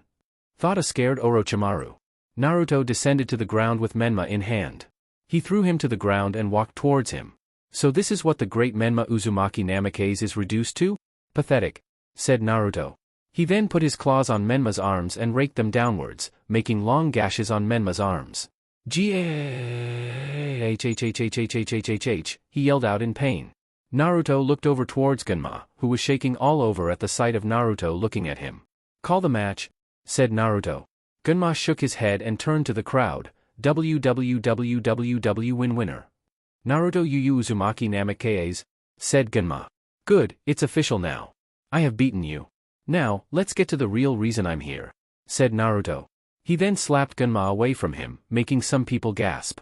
Naruto then turned to the people in the stands. "People of Konoha," he yelled, "you all have abused me all of my life. As a child, you glared at me, tortured me, beat me, abandoned me, forsaken me. You all hated me for holding the Kyuubi's soul, and loved on Menma and Mito Uzumaki Namikaze for holding the Kyuubi's chakra. Well, I have information that will shock you to the core, and will make you think about what your leader hides from you. The whole Uzumaki Namikaze family is protected with many lies," he yelled, gaining people's interest. Minato, hearing this, had to put a stop to this. "ANBU," he yelled, and 10 ANBU Nines came to Minato's command. Go down there and stop Naruto Uzumaki Namikaze. Retrieve my other son down there. We must stop him now, yelled a very scared Minato. Yes sir, they all yelled and vanished to the arena to carry out their orders from their leader. Naruto saw the ANBU surround him and Menma, but he just smiled and went through some hand signs. Nine-tailed confinement seal, he yelled as red pillars of yokai shot up from the ground, making the ANBU jump back in surprise. The pillars then made shields that extended to each other, making a shield around Menma and Naruto. Damn it, yelled Minato from the Kage box. As I was saying, continued Naruto. On October 10th, 12 years ago, you were told that the Kyuubi's soul was sealed in me and the chakra sealed into my siblings. I am here to tell you that this is a lie, said Naruto, making some people gasp. I hold both the Kyuubi's soul and 50% of the Kyuubi's chakra. The rest went to my siblings. But here is the question that no one has ever asked, but will wonder when they hear about it, said Naruto. That question you ask, he said and then laughed to himself before continuing. That question is, where did the Kyuubi even come from in the beginning? How can a whole village full of ninjas miss out on a whole biju? He asked, making people think about the question. The question itself did make sense. How could they have missed it? Everyone must have just been so focused on the fox itself, they never even thought about where the fox even came from in the first place. I have the answer to that as well. It came from our very own, Konoha's Red Death, Kushina Uzumaki Namikaze, he said. Kushina and Mito were sitting beside each other in the stands. When Naruto said this, all eyes around them looked at them, making them feel very uncomfortable. You say that I'm a demon for holding the soul of the Kyuubi, well Kushina has held the full Kyuubi herself when she came to Konoha. The day of my birth she lost control of the Kyuubi and it freed itself. That is the start of everything here. That's how the Kyuubi appeared and attacked Konoha. If I held the Kyuubi's soul, then doesn't that make her a demon herself, since she held all of the chakra and the soul of the Kyuubi, yelled Naruto to the crowd. People's eyes widened when they heard this. One of the people near Kushina, a female Chunin, came up to Kushina. Kushina-sama? Is it true? She asked. Kushina could only look down and nod her head yes to the people, making them gasp in shock and surprise of the information that was told. It can't be. How could this be kept secret from us? What else could be hidden from us? The only person that's actually giving us the truth is the demon. Minato then appeared in front of Kushina in a protective manner. People, please. Kushina isn't a demon. She is the good woman that you all know and love, he frantically said. But you told us 12 years ago that the boy with the Kyuubi's soul is a demon? Wouldn't that make her a demon as well? Asked the same Chunin. No, said Minato as he looked down towards Naruto, who was smirking at Minato. I lied to you all that Naruto was a demon so you would focus your hate from the Kyuubi to Naruto. If you were to hate Menma and Mito, the Kyuubi's chakra in them could react to all the negative emotions around its jailer, making them go berserk. Explained Minato, the guilt in his heart increasing. Father, said a wide-eyed Mito, you really did that? Yes, but I did it to protect you and your brother, he said. Don't give me that. Mito yelled. Because of you, my brother wants to kill me. He hates me. He hates my mother and he hates everyone in this village. If you would have just told everyone the truth, then maybe things could have turned out a different way, she yelled. Maybe, he said, I was just full of hate when I did it. So many of my ninjas lost their lives to the fox, and so I also believed my own lie and hated Naruto in return. He said and looked at Naruto. And now my eldest hates me, he said. He then turned back to the people that were in front of him. I am telling you now that Naruto Uzumaki Namikaze was not born a demon. He was human, just like us all. I just convinced you all that he was to make myself feel better, he said. Yes. Yes. Yes, yelled Naruto, catching people's attention. Do you all see your mistake now? I have done nothing to you all, while the Hokage has lied to you this whole time. This is what you made, he yelled as he pointed to himself. Now, it is time to suffer the consequences, he yelled. He then surprised everyone when red chains came from his back and went into the ground. He has the Uzumaki bloodline, yelled Kushina as she looked on in amazement. No one was ready when golden chains wrapped around Mito, the chains coming from underneath her and pulling her into the ground. Kaa-chan, she yelled as she tried to reach for Kushina. Mito-chan. I got you, she said and sent her own chains to Mito, pulling on her, trying to save her from Naruto. You can't hold me back, Kushina. Naruto yelled. Kushina's chains suddenly became slack as Naruto sent yokai into them. Mito was then fully pulled into the ground. Mito, yelled both Minato and Kushina.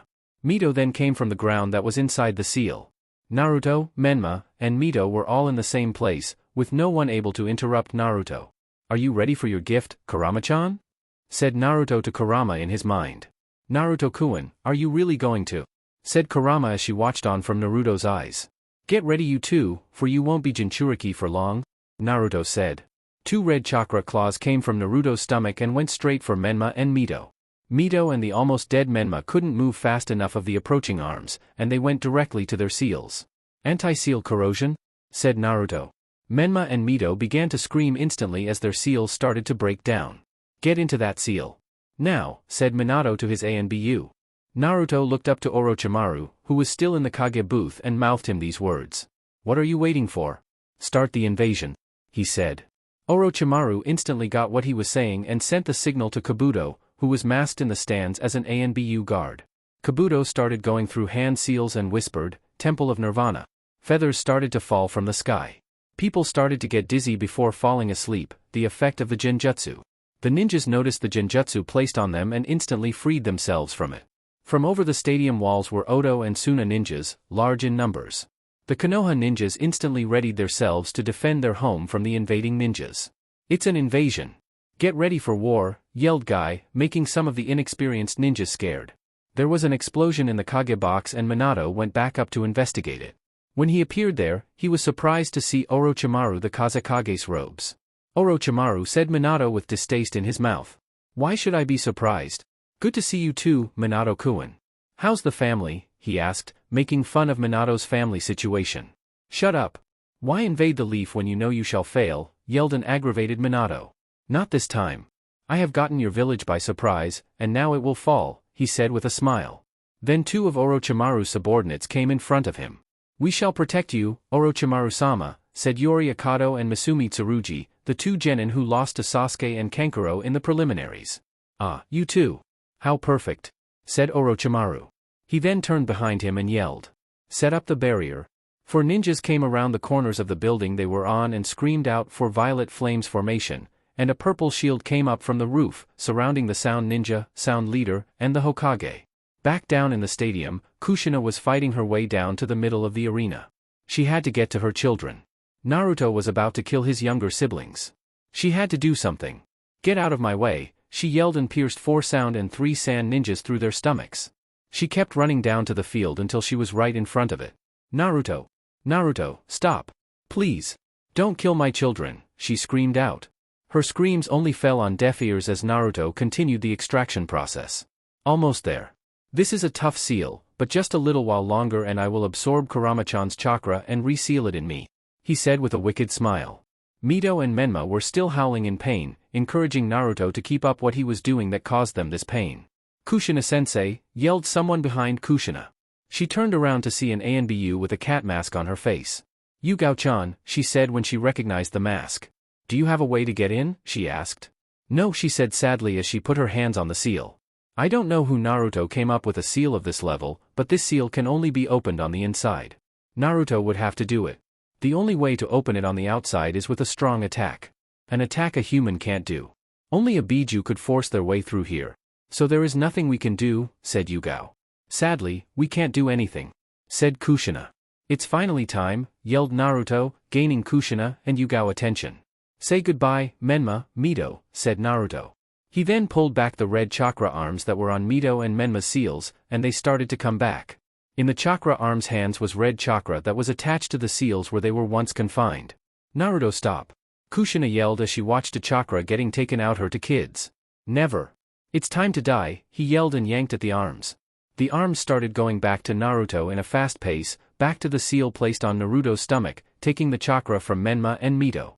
The red chakra line that was connected from Naruto to Mito and Menma was the only thing that was keeping them alive.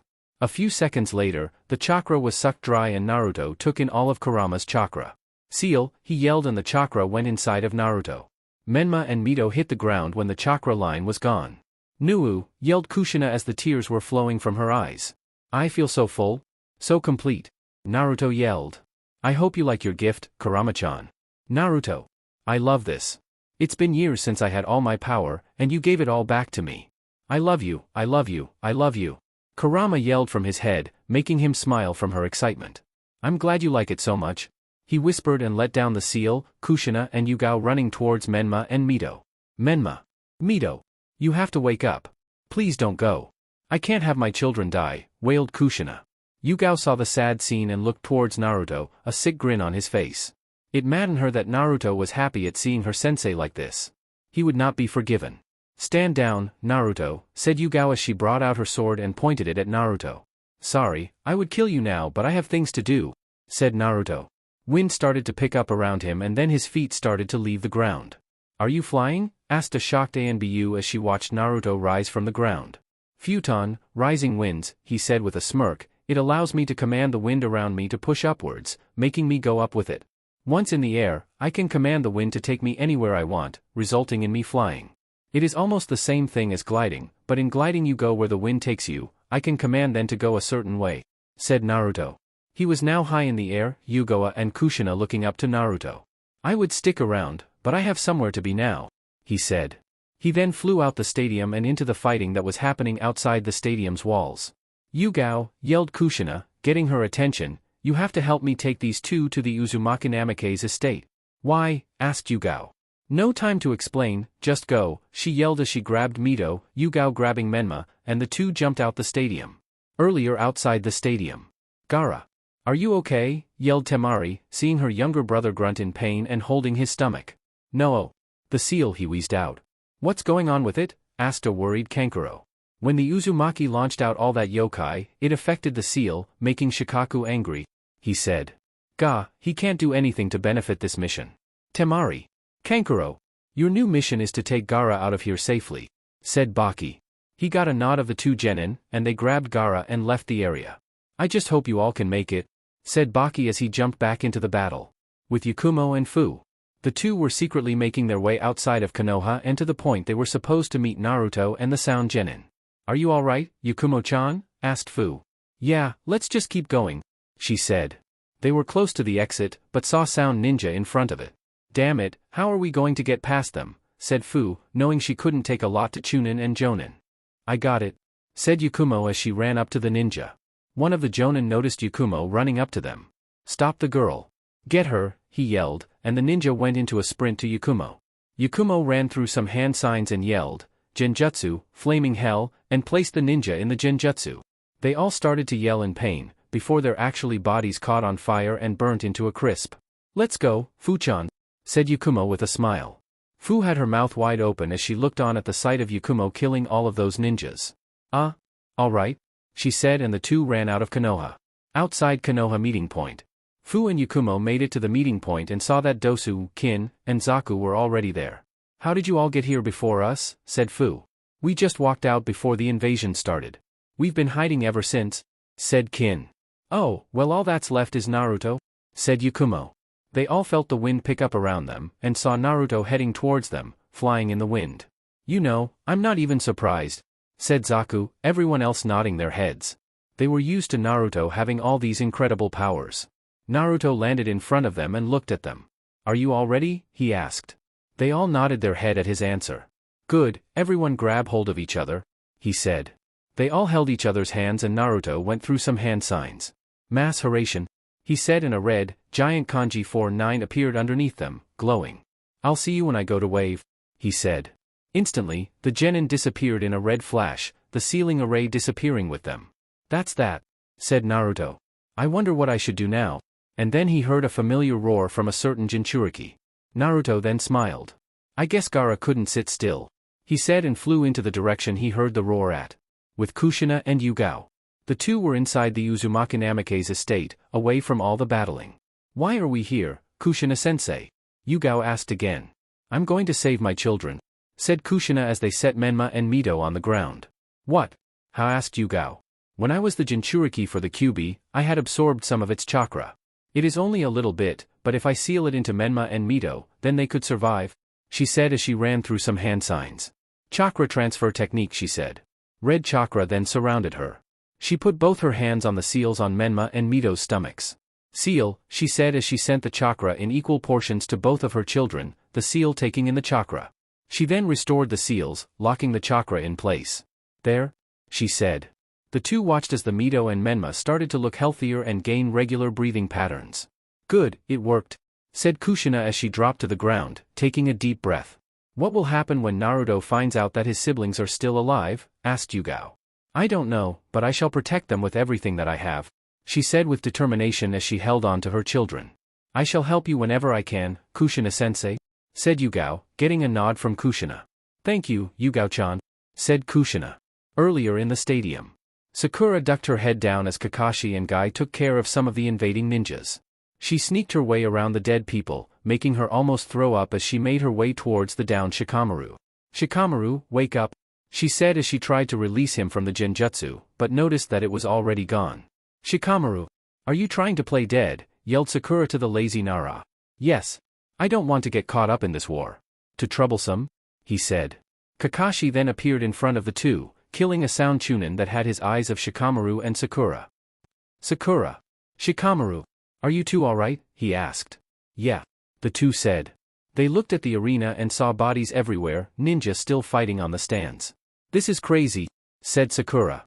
They all then saw the Sand siblings jump over the wall, holding on to Gaara. I have a mission for you too, said Kakashi with a serious look in his eye. Go follow those Sand genin. I don't know what they're planning, but go make sure they don't cause any trouble. Hi, they said as they jumped over the wall, following the genin. Let's hope they don't do anything stupid, he said as he jumped back into the battle. Earlier in the hospital, Sasuke was actually having a good day.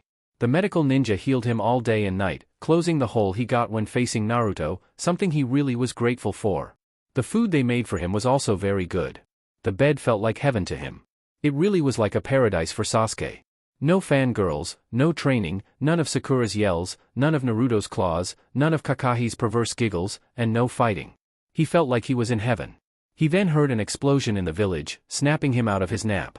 He looked out the window to see the village under attack. What the fuck? He said as he looked on. He saw his cloths in a chair, nicely folded up for him to wear again. He then smiled as he put them on and opened the window, jumping out the hospital. This place is always a bothersome place, he said. He was avoiding ninja when he saw the Sand siblings jump over the wall and decided to follow them as well. Present time in Konoha's forest. Naruto was flying in the air, getting closer to the area he heard the roar from earlier. When he came upon the air, he saw a sweaty Sasuke, Sakura trapped in some kind of sand, hand, and a trembling Temari hiding within the trees, watching the battle. Well, this should entertain me for a while, he said and jumped down next to Sasuke. Naruto, he said, surprised he was here. I thought you would be in the hospital longer. I was sure that the cut would be fatal, he said as he looked down at Sasuke, holding his stomach with his hand. Those medic nin healed me up ever since I came inside that hospital. I still can open up the wound if I get hit there, something I gave been avoiding, he said as he pointed to Gaara. Or the mutated Gaara that Naruto faced in the Chunin exams. You, yelled the crazed Jinchuriki, you shall die today, Uzumaki. You said that 3 days ago, idiot? Said Naruto as he looked onwards to Gaara. Today is a new day, Uzumaki. I shall have your head, he yelled and ran towards Naruto. Naruto just looked at Gaara run up to him at high speeds, a look on his face that would have regular ninjas running for the hills. When he was right in front of Naruto and Sasuke, Naruto yelled out to Gaara, Futon, uphill current. And the wind picked up Gaara and shot him up in the air.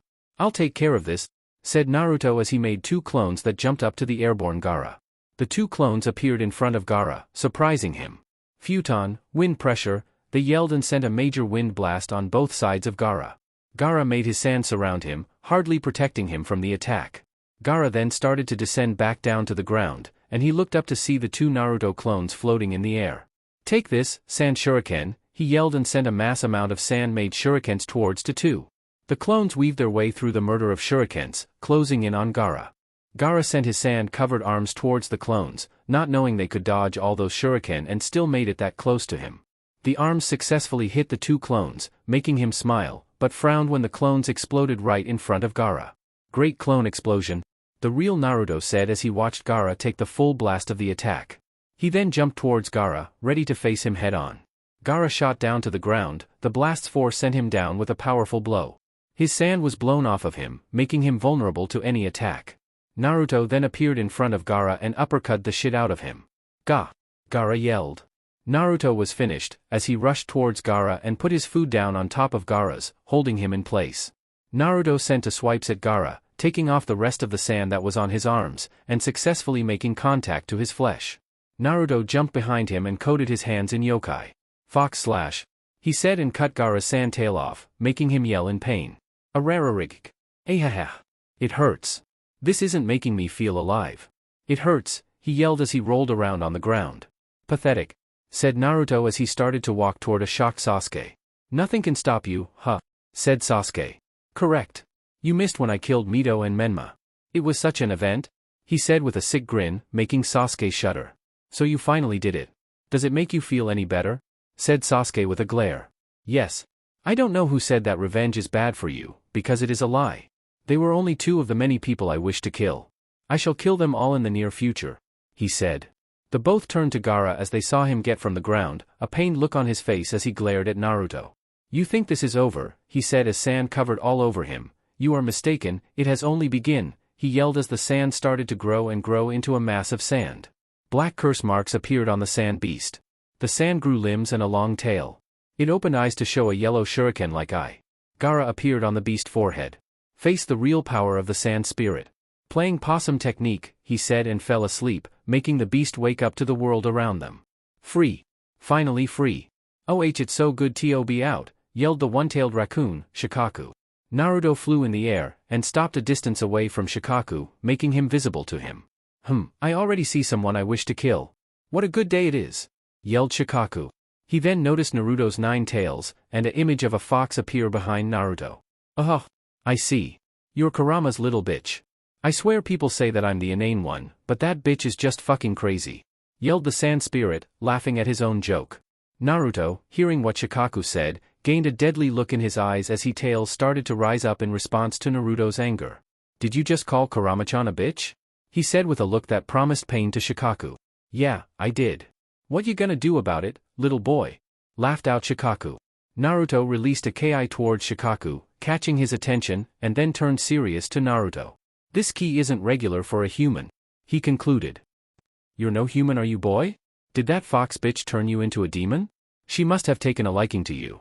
She was always talking about finding a mate she could be with, but never could find one that meet her standards. I guess she made you into a demon to satisfy her, huh? How pathetic, said Shikaku. Red chakra surrounded Naruto and covered his tails. The wind started to pick up around him as his anger increased to higher levels. You shall die a painfully death, said Naruto. I'd like to see you try to kill me, boy. Futon, wind bullets. Shikaku yelled and spit out large bullets of wind towards Naruto. Naruto flew towards the bullets, putting his claws in front of him and started to spin. The red chakra surrounding him making him look like a red missile in the air. Spinning fox slash, he yelled out and drilled through Shikaku's attack, heading straight for him. Shikaku ducked down, avoiding the spinning Naruto and sent some more wind bullets towards Naruto from behind. Naruto went up in the air and dispelled his attack, the bullets heading straight for him. Tamed winds, he said and cut right through the wind bullets of destruction. This is getting fun, Uzumaki. Let's see if you can stop this. Piercing sand spikes. Shikaku yelled out and giant spikes of sand came from the ground, heading Naruto way. Naruto flew towards Shikaku, dodging the rising giant spikes of sand that tried to pierce themselves into Naruto. Naruto dodged to the right and then left as the spikes came from the ground. A clone appeared right beside Naruto and started to circle around his hand with his own, making a growing blue ball. When they were finished, Naruto had a successful shuriken made from wind in his hands as he was closing into Shikaku. Futon, Rasen shuriken, he yelled and smashed the attack right on Shikaku's face, making him scream in pain. Gaha! Damn it, that hurt! He yelled and sent his tail towards Naruto, successfully hitting Naruto, sending him flying. Naruto was flying towards the ground before he stopped himself and flew back in the air. He produced a mass amount of clones that surrounded Shikaku on all sides. You shall pay for that, said Naruto. The clones made large Razengans in their hands, ready to strike down the sand beast. They all rushed towards Shikaku at once, blasting Shikaku with their technique. Massive Otama Rasengan barrage, clones yelled out as they attacked Shikaku. The force of the attack blew trees away and made the wind blast out in all directions at tremendous speeds. In Konoha, the Leaf Ninjas were on the winning side of the battle. Their trained forces pushed back the Suna and Oto ninjas. They were all in the midst of battle, but then heard a major blast from outside of Konoha. The wind came next and blasted some of the unsuspecting people back. What was that? Asked one of the Leaf Ninja. A Hyuga used their dojutsu and looked towards the direction of the wind blast. What Hyuga said shocked everyone. It's the demon. He is fighting some large sand beast. It looks like he is protecting the village, he shouted. People started to abandon their battles and jumped on rooftops, seeing Naruto fight Shikaku. Hey, it is the demon, another said. That's Shikaku, the one-tailed raccoon. How could that boy be fighting a Biju? yelled Asuna Ninja. The ninja watched on as the battle between Naruto and Shikaku continued. With Naruto and Shikaku. Naruto looked on at his work as he saw Shikaku recovering from the last attack. Damn it, boy. How did you do that? Yelled the aggravated sand beast. I told you, you shall die. I show no mercy to my pride, said Naruto with his hands crossed. Alwa, shut the fuck up. Sand shower. Yelled Shikaku and sent large amounts of sand towards Naruto. Naruto dodged left and right, the sand flying towards him trying to shoot him down. Naruto was dodging expertly as the sand rushed towards him, but he circled around the sand while flying towards Shikaku. Naruto then started to concentrate and focus his yokai to his hands, a red hue surrounding him as well as he rushed towards Shikaku. You won't make it, kid. I'm too strong. My defense shall shake you, he yelled and made a shield of sand in front of Naruto. Naruto started spinning again as the red chakra surrounded him. Naruto went straight towards the wall that Shikaku made and forced more yokai out of him. Spinning fox slash, he yelled and attacked the wall, drilling in the center of it. Naruto slow started to make his way through the wall. He sped up and broke through sand wall, shocking Shikaku. What? Impossible! Yelled Shikaku as he put up his arm to block Naruto. Naruto made contact with his arm and sliced through it like it was nothing. Gahaha. Shit, shit, shit, shit. Fuck, that shit hurt, yelled the sand spirit in pain. Naruto appeared behind Shikaku in the air, panting a little as he watched the sand spirit recover. This battle is actually making me tired. But I am holding my own against a Biju. I am getting stronger, said Naruto to himself. Shikaku turned his body towards Naruto, who readied himself for Shikaku's next attack. Boy, said Shikaku, his arm finally repaired, I see why the bitch choose you to be her mate, you are very strong, I must give you that, said the sand spirit, shocking Naruto at his words. But that doesn't make me and you good. You just sliced off my arm. What type of sick shit is that? For that you shall now die, he said and opened his mouth and started to gather his churka for his final attack. Naruto's eyes widened when he saw the stance Shikaku was in and a black ball appeared in front of his mouth. Damn it, that the Biju bomb, thought Naruto. If I am going to beat that thing then I'm going to have to go all out. That's right, Naruto, said Kurama from his mind, catching his attention. This is your greatest battle that you have ever had right now.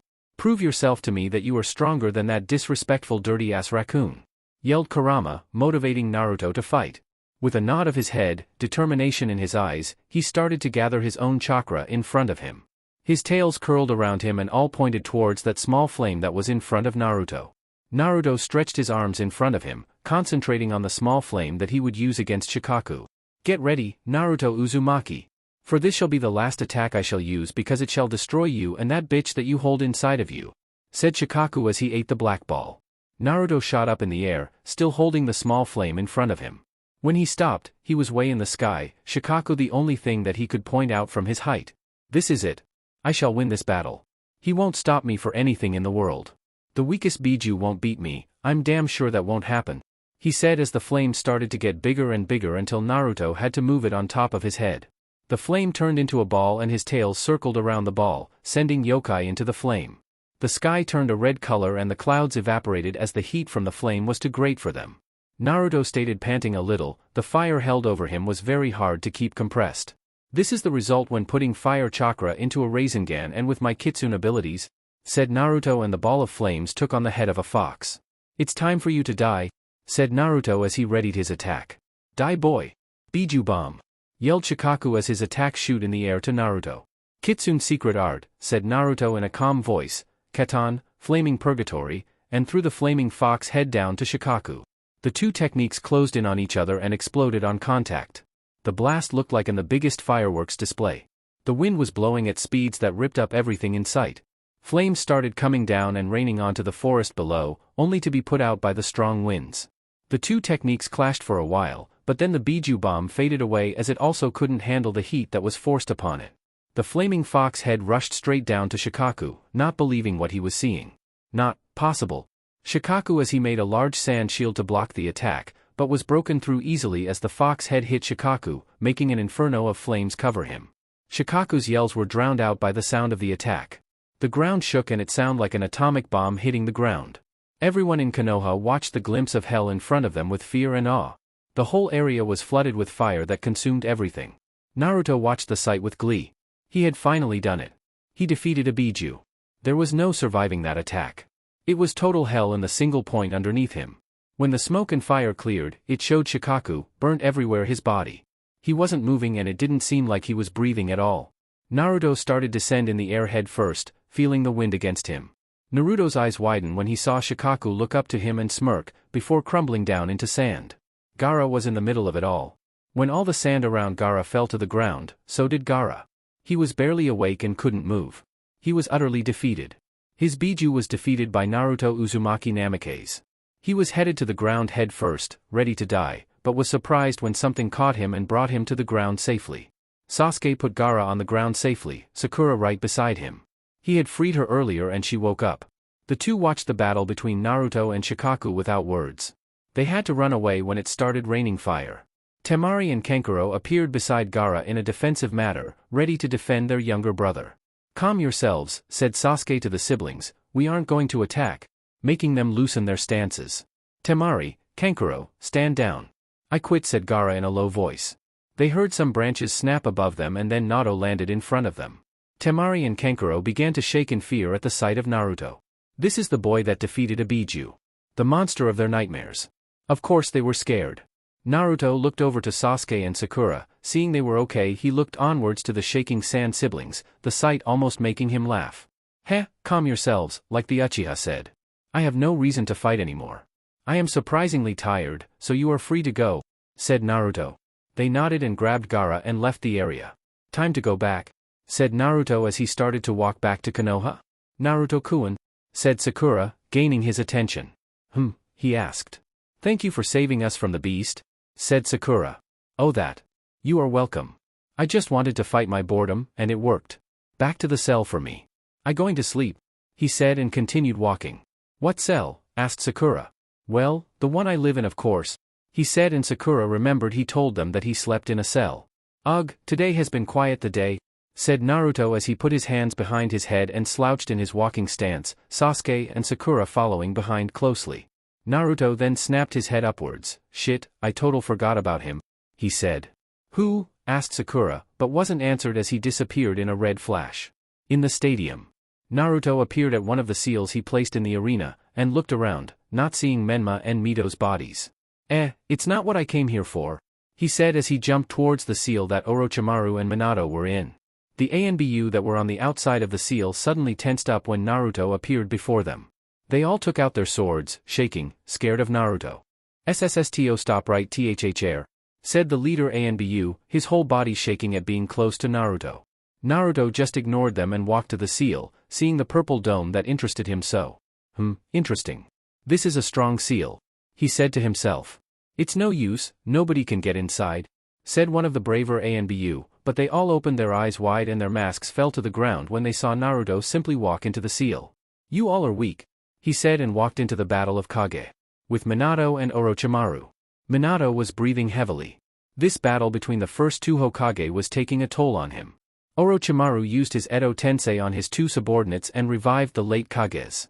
The two stopped their battles as well and saw Naruto's fight, but went right back into the battle after the light show was over. It seems that you are on your last legs, Minato-kun," said a smirking Orochimaru. "Shut up, I can still fight," he said with a huff. "We'll see," he said and was about to launch the two Kage at him again, but the sound of sandals hitting the rooftop stopped the both of them and they turned their heads to the sound. They both saw Naruto approach them, his hands behind his head as he walked in the middle of the battle. "Naruto? How are you here?" asked the Hokage, but received no answer as Naruto looked straight at Orochimaru. "Leave now and you live," was all Naruto said. "You must be kidding, I have two of the most powerful ninjas right here under my control, why should I leave He couldn't continue as he felt something in his stomach. He looked down to see Naruto with his hand inside his stomach, blood pouring out of his midsection. Naruto then started to send his yokai into Orochimaru, placing him under his genjutsu. "Release your technique," was all he said. The hypnotized Orochimaru as he went through some hand signs, the last being release and the two Kage went back into their coffins. When Naruto saw this, he pulled his hand out of Orochimaru, making Orochimaru come back to his senses. "Gah!" he yelled and jumped back from Naruto, putting his hands on the wound on his stomach. "What did you do to me?" he yelled out to Naruto. "I put you under a genjutsu and told you to release your jutsu, which you did. Now that you don't have your undead soldiers, leave," said Naruto again with a glare. Orochimaru, even though it pained him to admit this, he had to run. With a fatal wound, yokai fucking up his chakra control, and Naruto in front of him, he had to run. "Bring the seal down," he yelled out. The seal instantly came down and the Sound Four came to Orochimaru's aid. "Orochimaru-sama, what happened?" they all asked. "Don't worry about, just get me out of here," he said. The Sound Four saw Naruto's bloody right arm, and asked no further questions as they grabbed Orochimaru and fled the scene. "Thank you, Naruto-kun. You really helped me," said Minato as he walked towards Naruto, trying to put his hand on his shoulder, only to get slapped away hard by one of Naruto's tails. "I didn't do it for you," said Naruto. He then gave Minato a sick grin as he looked towards Minato. "Plus, don't you want to go see your dead children's bodies?" he asked.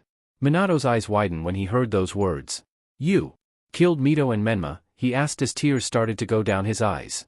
"Very much so," Naruto replied with a sick grin as he saw Minato's face. You monster," yelled Minato as he rushed at Naruto with a Rasengan in his hand. Naruto just watched as Minato ran up to him, trying to hit Naruto. Naruto grabbed Minato's wrist, stopping Minato. Naruto used his index finger and stuck it at the Rasengan, popping it. Minato just stared at Naruto with sad eyes of father losing his children. "How could you do this?" he said. "Because I hate them. I told you that I was going to kill them. You had a month to prepare for this, so stop crying," said Naruto as he threw Minato aside. "I'll see you later, Hokage," said Naruto with an insane smile as he disappeared in a red flash. Inside Naruto's cell. Naruto yawned as he looked around his cell, seeing as that was the way that he left it. "Ah, home sweet home," he said as he laid down on the metal slab that was his bed. He put on his shackles on his wrist and activated the seal on them, not that it did anything since he ate through the seal with his yokai a month ago. He fluffed up his pillow and fell asleep, a smile on his face. Days later, Konoha had sustained a small amount of damage from the invasion. Repairs on houses and buildings started when everything calmed down in the village. The talk of the whole village was the Hokage and his family. The Hokage had lied to the village for a while now, and now that they knew truth of if all made them question their loyalty to the blonde-haired Hokage. Should they revolt against him for lying about his family for this long? How should they feel about Kushina and their children? These questions weren't the only ones, though. People went into heated debates about Naruto. Some felt bad about what they did to Naruto as a child. In fact, a majority felt bad about the abuse Naruto went through as a child, now knowing that Naruto was human all that time when he was kid. But the people discriminated Naruto because he was a demon now and they all feared his power. They all saw Naruto fight the Biju down and win with minimal damage down to himself. No man should be that powerful, especially a crazed, insane, troubled child. Some of the people, and this is a small amount of people, would actually come to the Uzumaki Namake's estate and asked they could see Naruto and asked for forgiveness. Minato wouldn't let them see him though, saying he might kill you if you go down there with him. Speaking of the Namake's family, Mito and Menma were alive and well after the extraction that happened a couple days ago. They stayed in the hospital, Minato and Kushina making sure they wouldn't run into Naruto. Minato cried tears of happiness that his children were actually alive, and made sure to protect them better from Naruto, just in case Naruto caught wind of the two still being alive. Minato was currently present in a council meeting. The discussion? Naruto. The civilians and ninja were scared of Naruto. Hearing that he could break out the seals that once held him down made everyone in the council room pee their pants. The council held the village elders, clan heads, and civilians that held important business to Konoha's profit. Minato and Kushina sat next to each other, witnessing the people scream out in panic about the demon going to kill them all. Minato had enough of this and slammed his hand down. "Enough. All this screaming won't get us anywhere," he yelled, the usually cool-headed Minato madder than ever. His anger made everyone stop and calm down. "Now," he said, "we must discuss what to do with one Naruto Uzumaki Namake's. I agree with you when you all say that he is too powerful that he can be kept free, but any attempts to assassinate him won't work. After all, he can just kill them with a blast of his ki," said Minato, looking at the civilian council when he said this, knowing that this was their only plan to rid of Naruto. "Does anyone have any ideas to make sure that we can contain him?" asked Minato to the people of the council, him being as desperate as anyone else in the room. "Maybe we could come to terms with the young one," said Inochi, leader of the Yamanaka clan. Please go on, Yamanaka-san," said Minato. "Well, what if we just please to Naruto's better nature? He must want something, and if we give this to him, then maybe we could ask him to leave the village alone," said Inochi, getting a few nods of heads from some of the council people. "I have something else to ask," said Danzo, surprising the council, seeing that Danzo was talking. He was usually quiet in these meetings. "You have the floor, Danzo," said Minato. We hardly know of anything of Naruto Uzumaki Namikaze. If we wish to come to terms with him, then we must understand and get to know Naruto, he said. What are you supposing? Asked Minato. We hold a meeting, bring Naruto Uzumaki Namikaze here, and get to know how he thinks. See how he feels about the village, what is his plans for it. We need to know more about him, said Danzo, people agreeing with his idea. We should also bring in his team, which includes Kakashi Hatake, Sasuke Uchiha, and Sakura Haruno. They must know some things about Naruto, especially Sakura and Sasuke, said Shikaku, leader of the Nara clan. Understood. This meeting shall be held in 2 days. Tell Sasuke Uchiha, Sakura Haruno, and Kakashi Hatake to be here at noon. We shall inform Naruto of the meeting the day of, seeing that all he is doing is laying around in his cell, said Minato. Everyone agreed to the plan, meeting in 2 days. It was the only way to learn how they could save their village, their home. 2 days later, Naruto was doing one of his favorite activities. Sleeping. Naruto was actually a very lazy person. He just moved around a lot so no one would know that Naruto took lounging about seriously. His team hasn't received a mission in a while, making him happy. He told Sasuke and Sakura they wouldn't be a team, and this was the reason why. He really did enjoy his off time. While Naruto was sleeping, Minato and Kushina opened his door to get him ready for the meeting. They wanted everything to go smoothly and so far everything has. Naruto still hasn't found out that Menma and Mito were still alive, and everyone was at the council room, waiting for Kushina, Minato, and Naruto arrive. The couple walked up to Naruto to see him drooling on his pillow, a smile on his face. The two watched Naruto for a while. They never seen Naruto smile like that. He was always glaring or had a blank face. Or, when riled up, have that insane smile on his face, that scared everyone. They stood there for a while before Kushina shook Naruto lightly. Naruto-chan, it's time to wake up.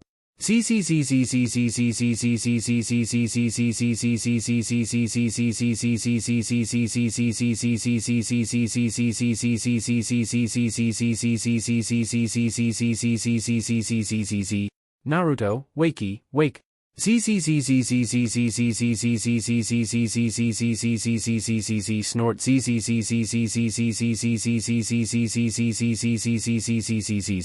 Come on Naruto, we have to go.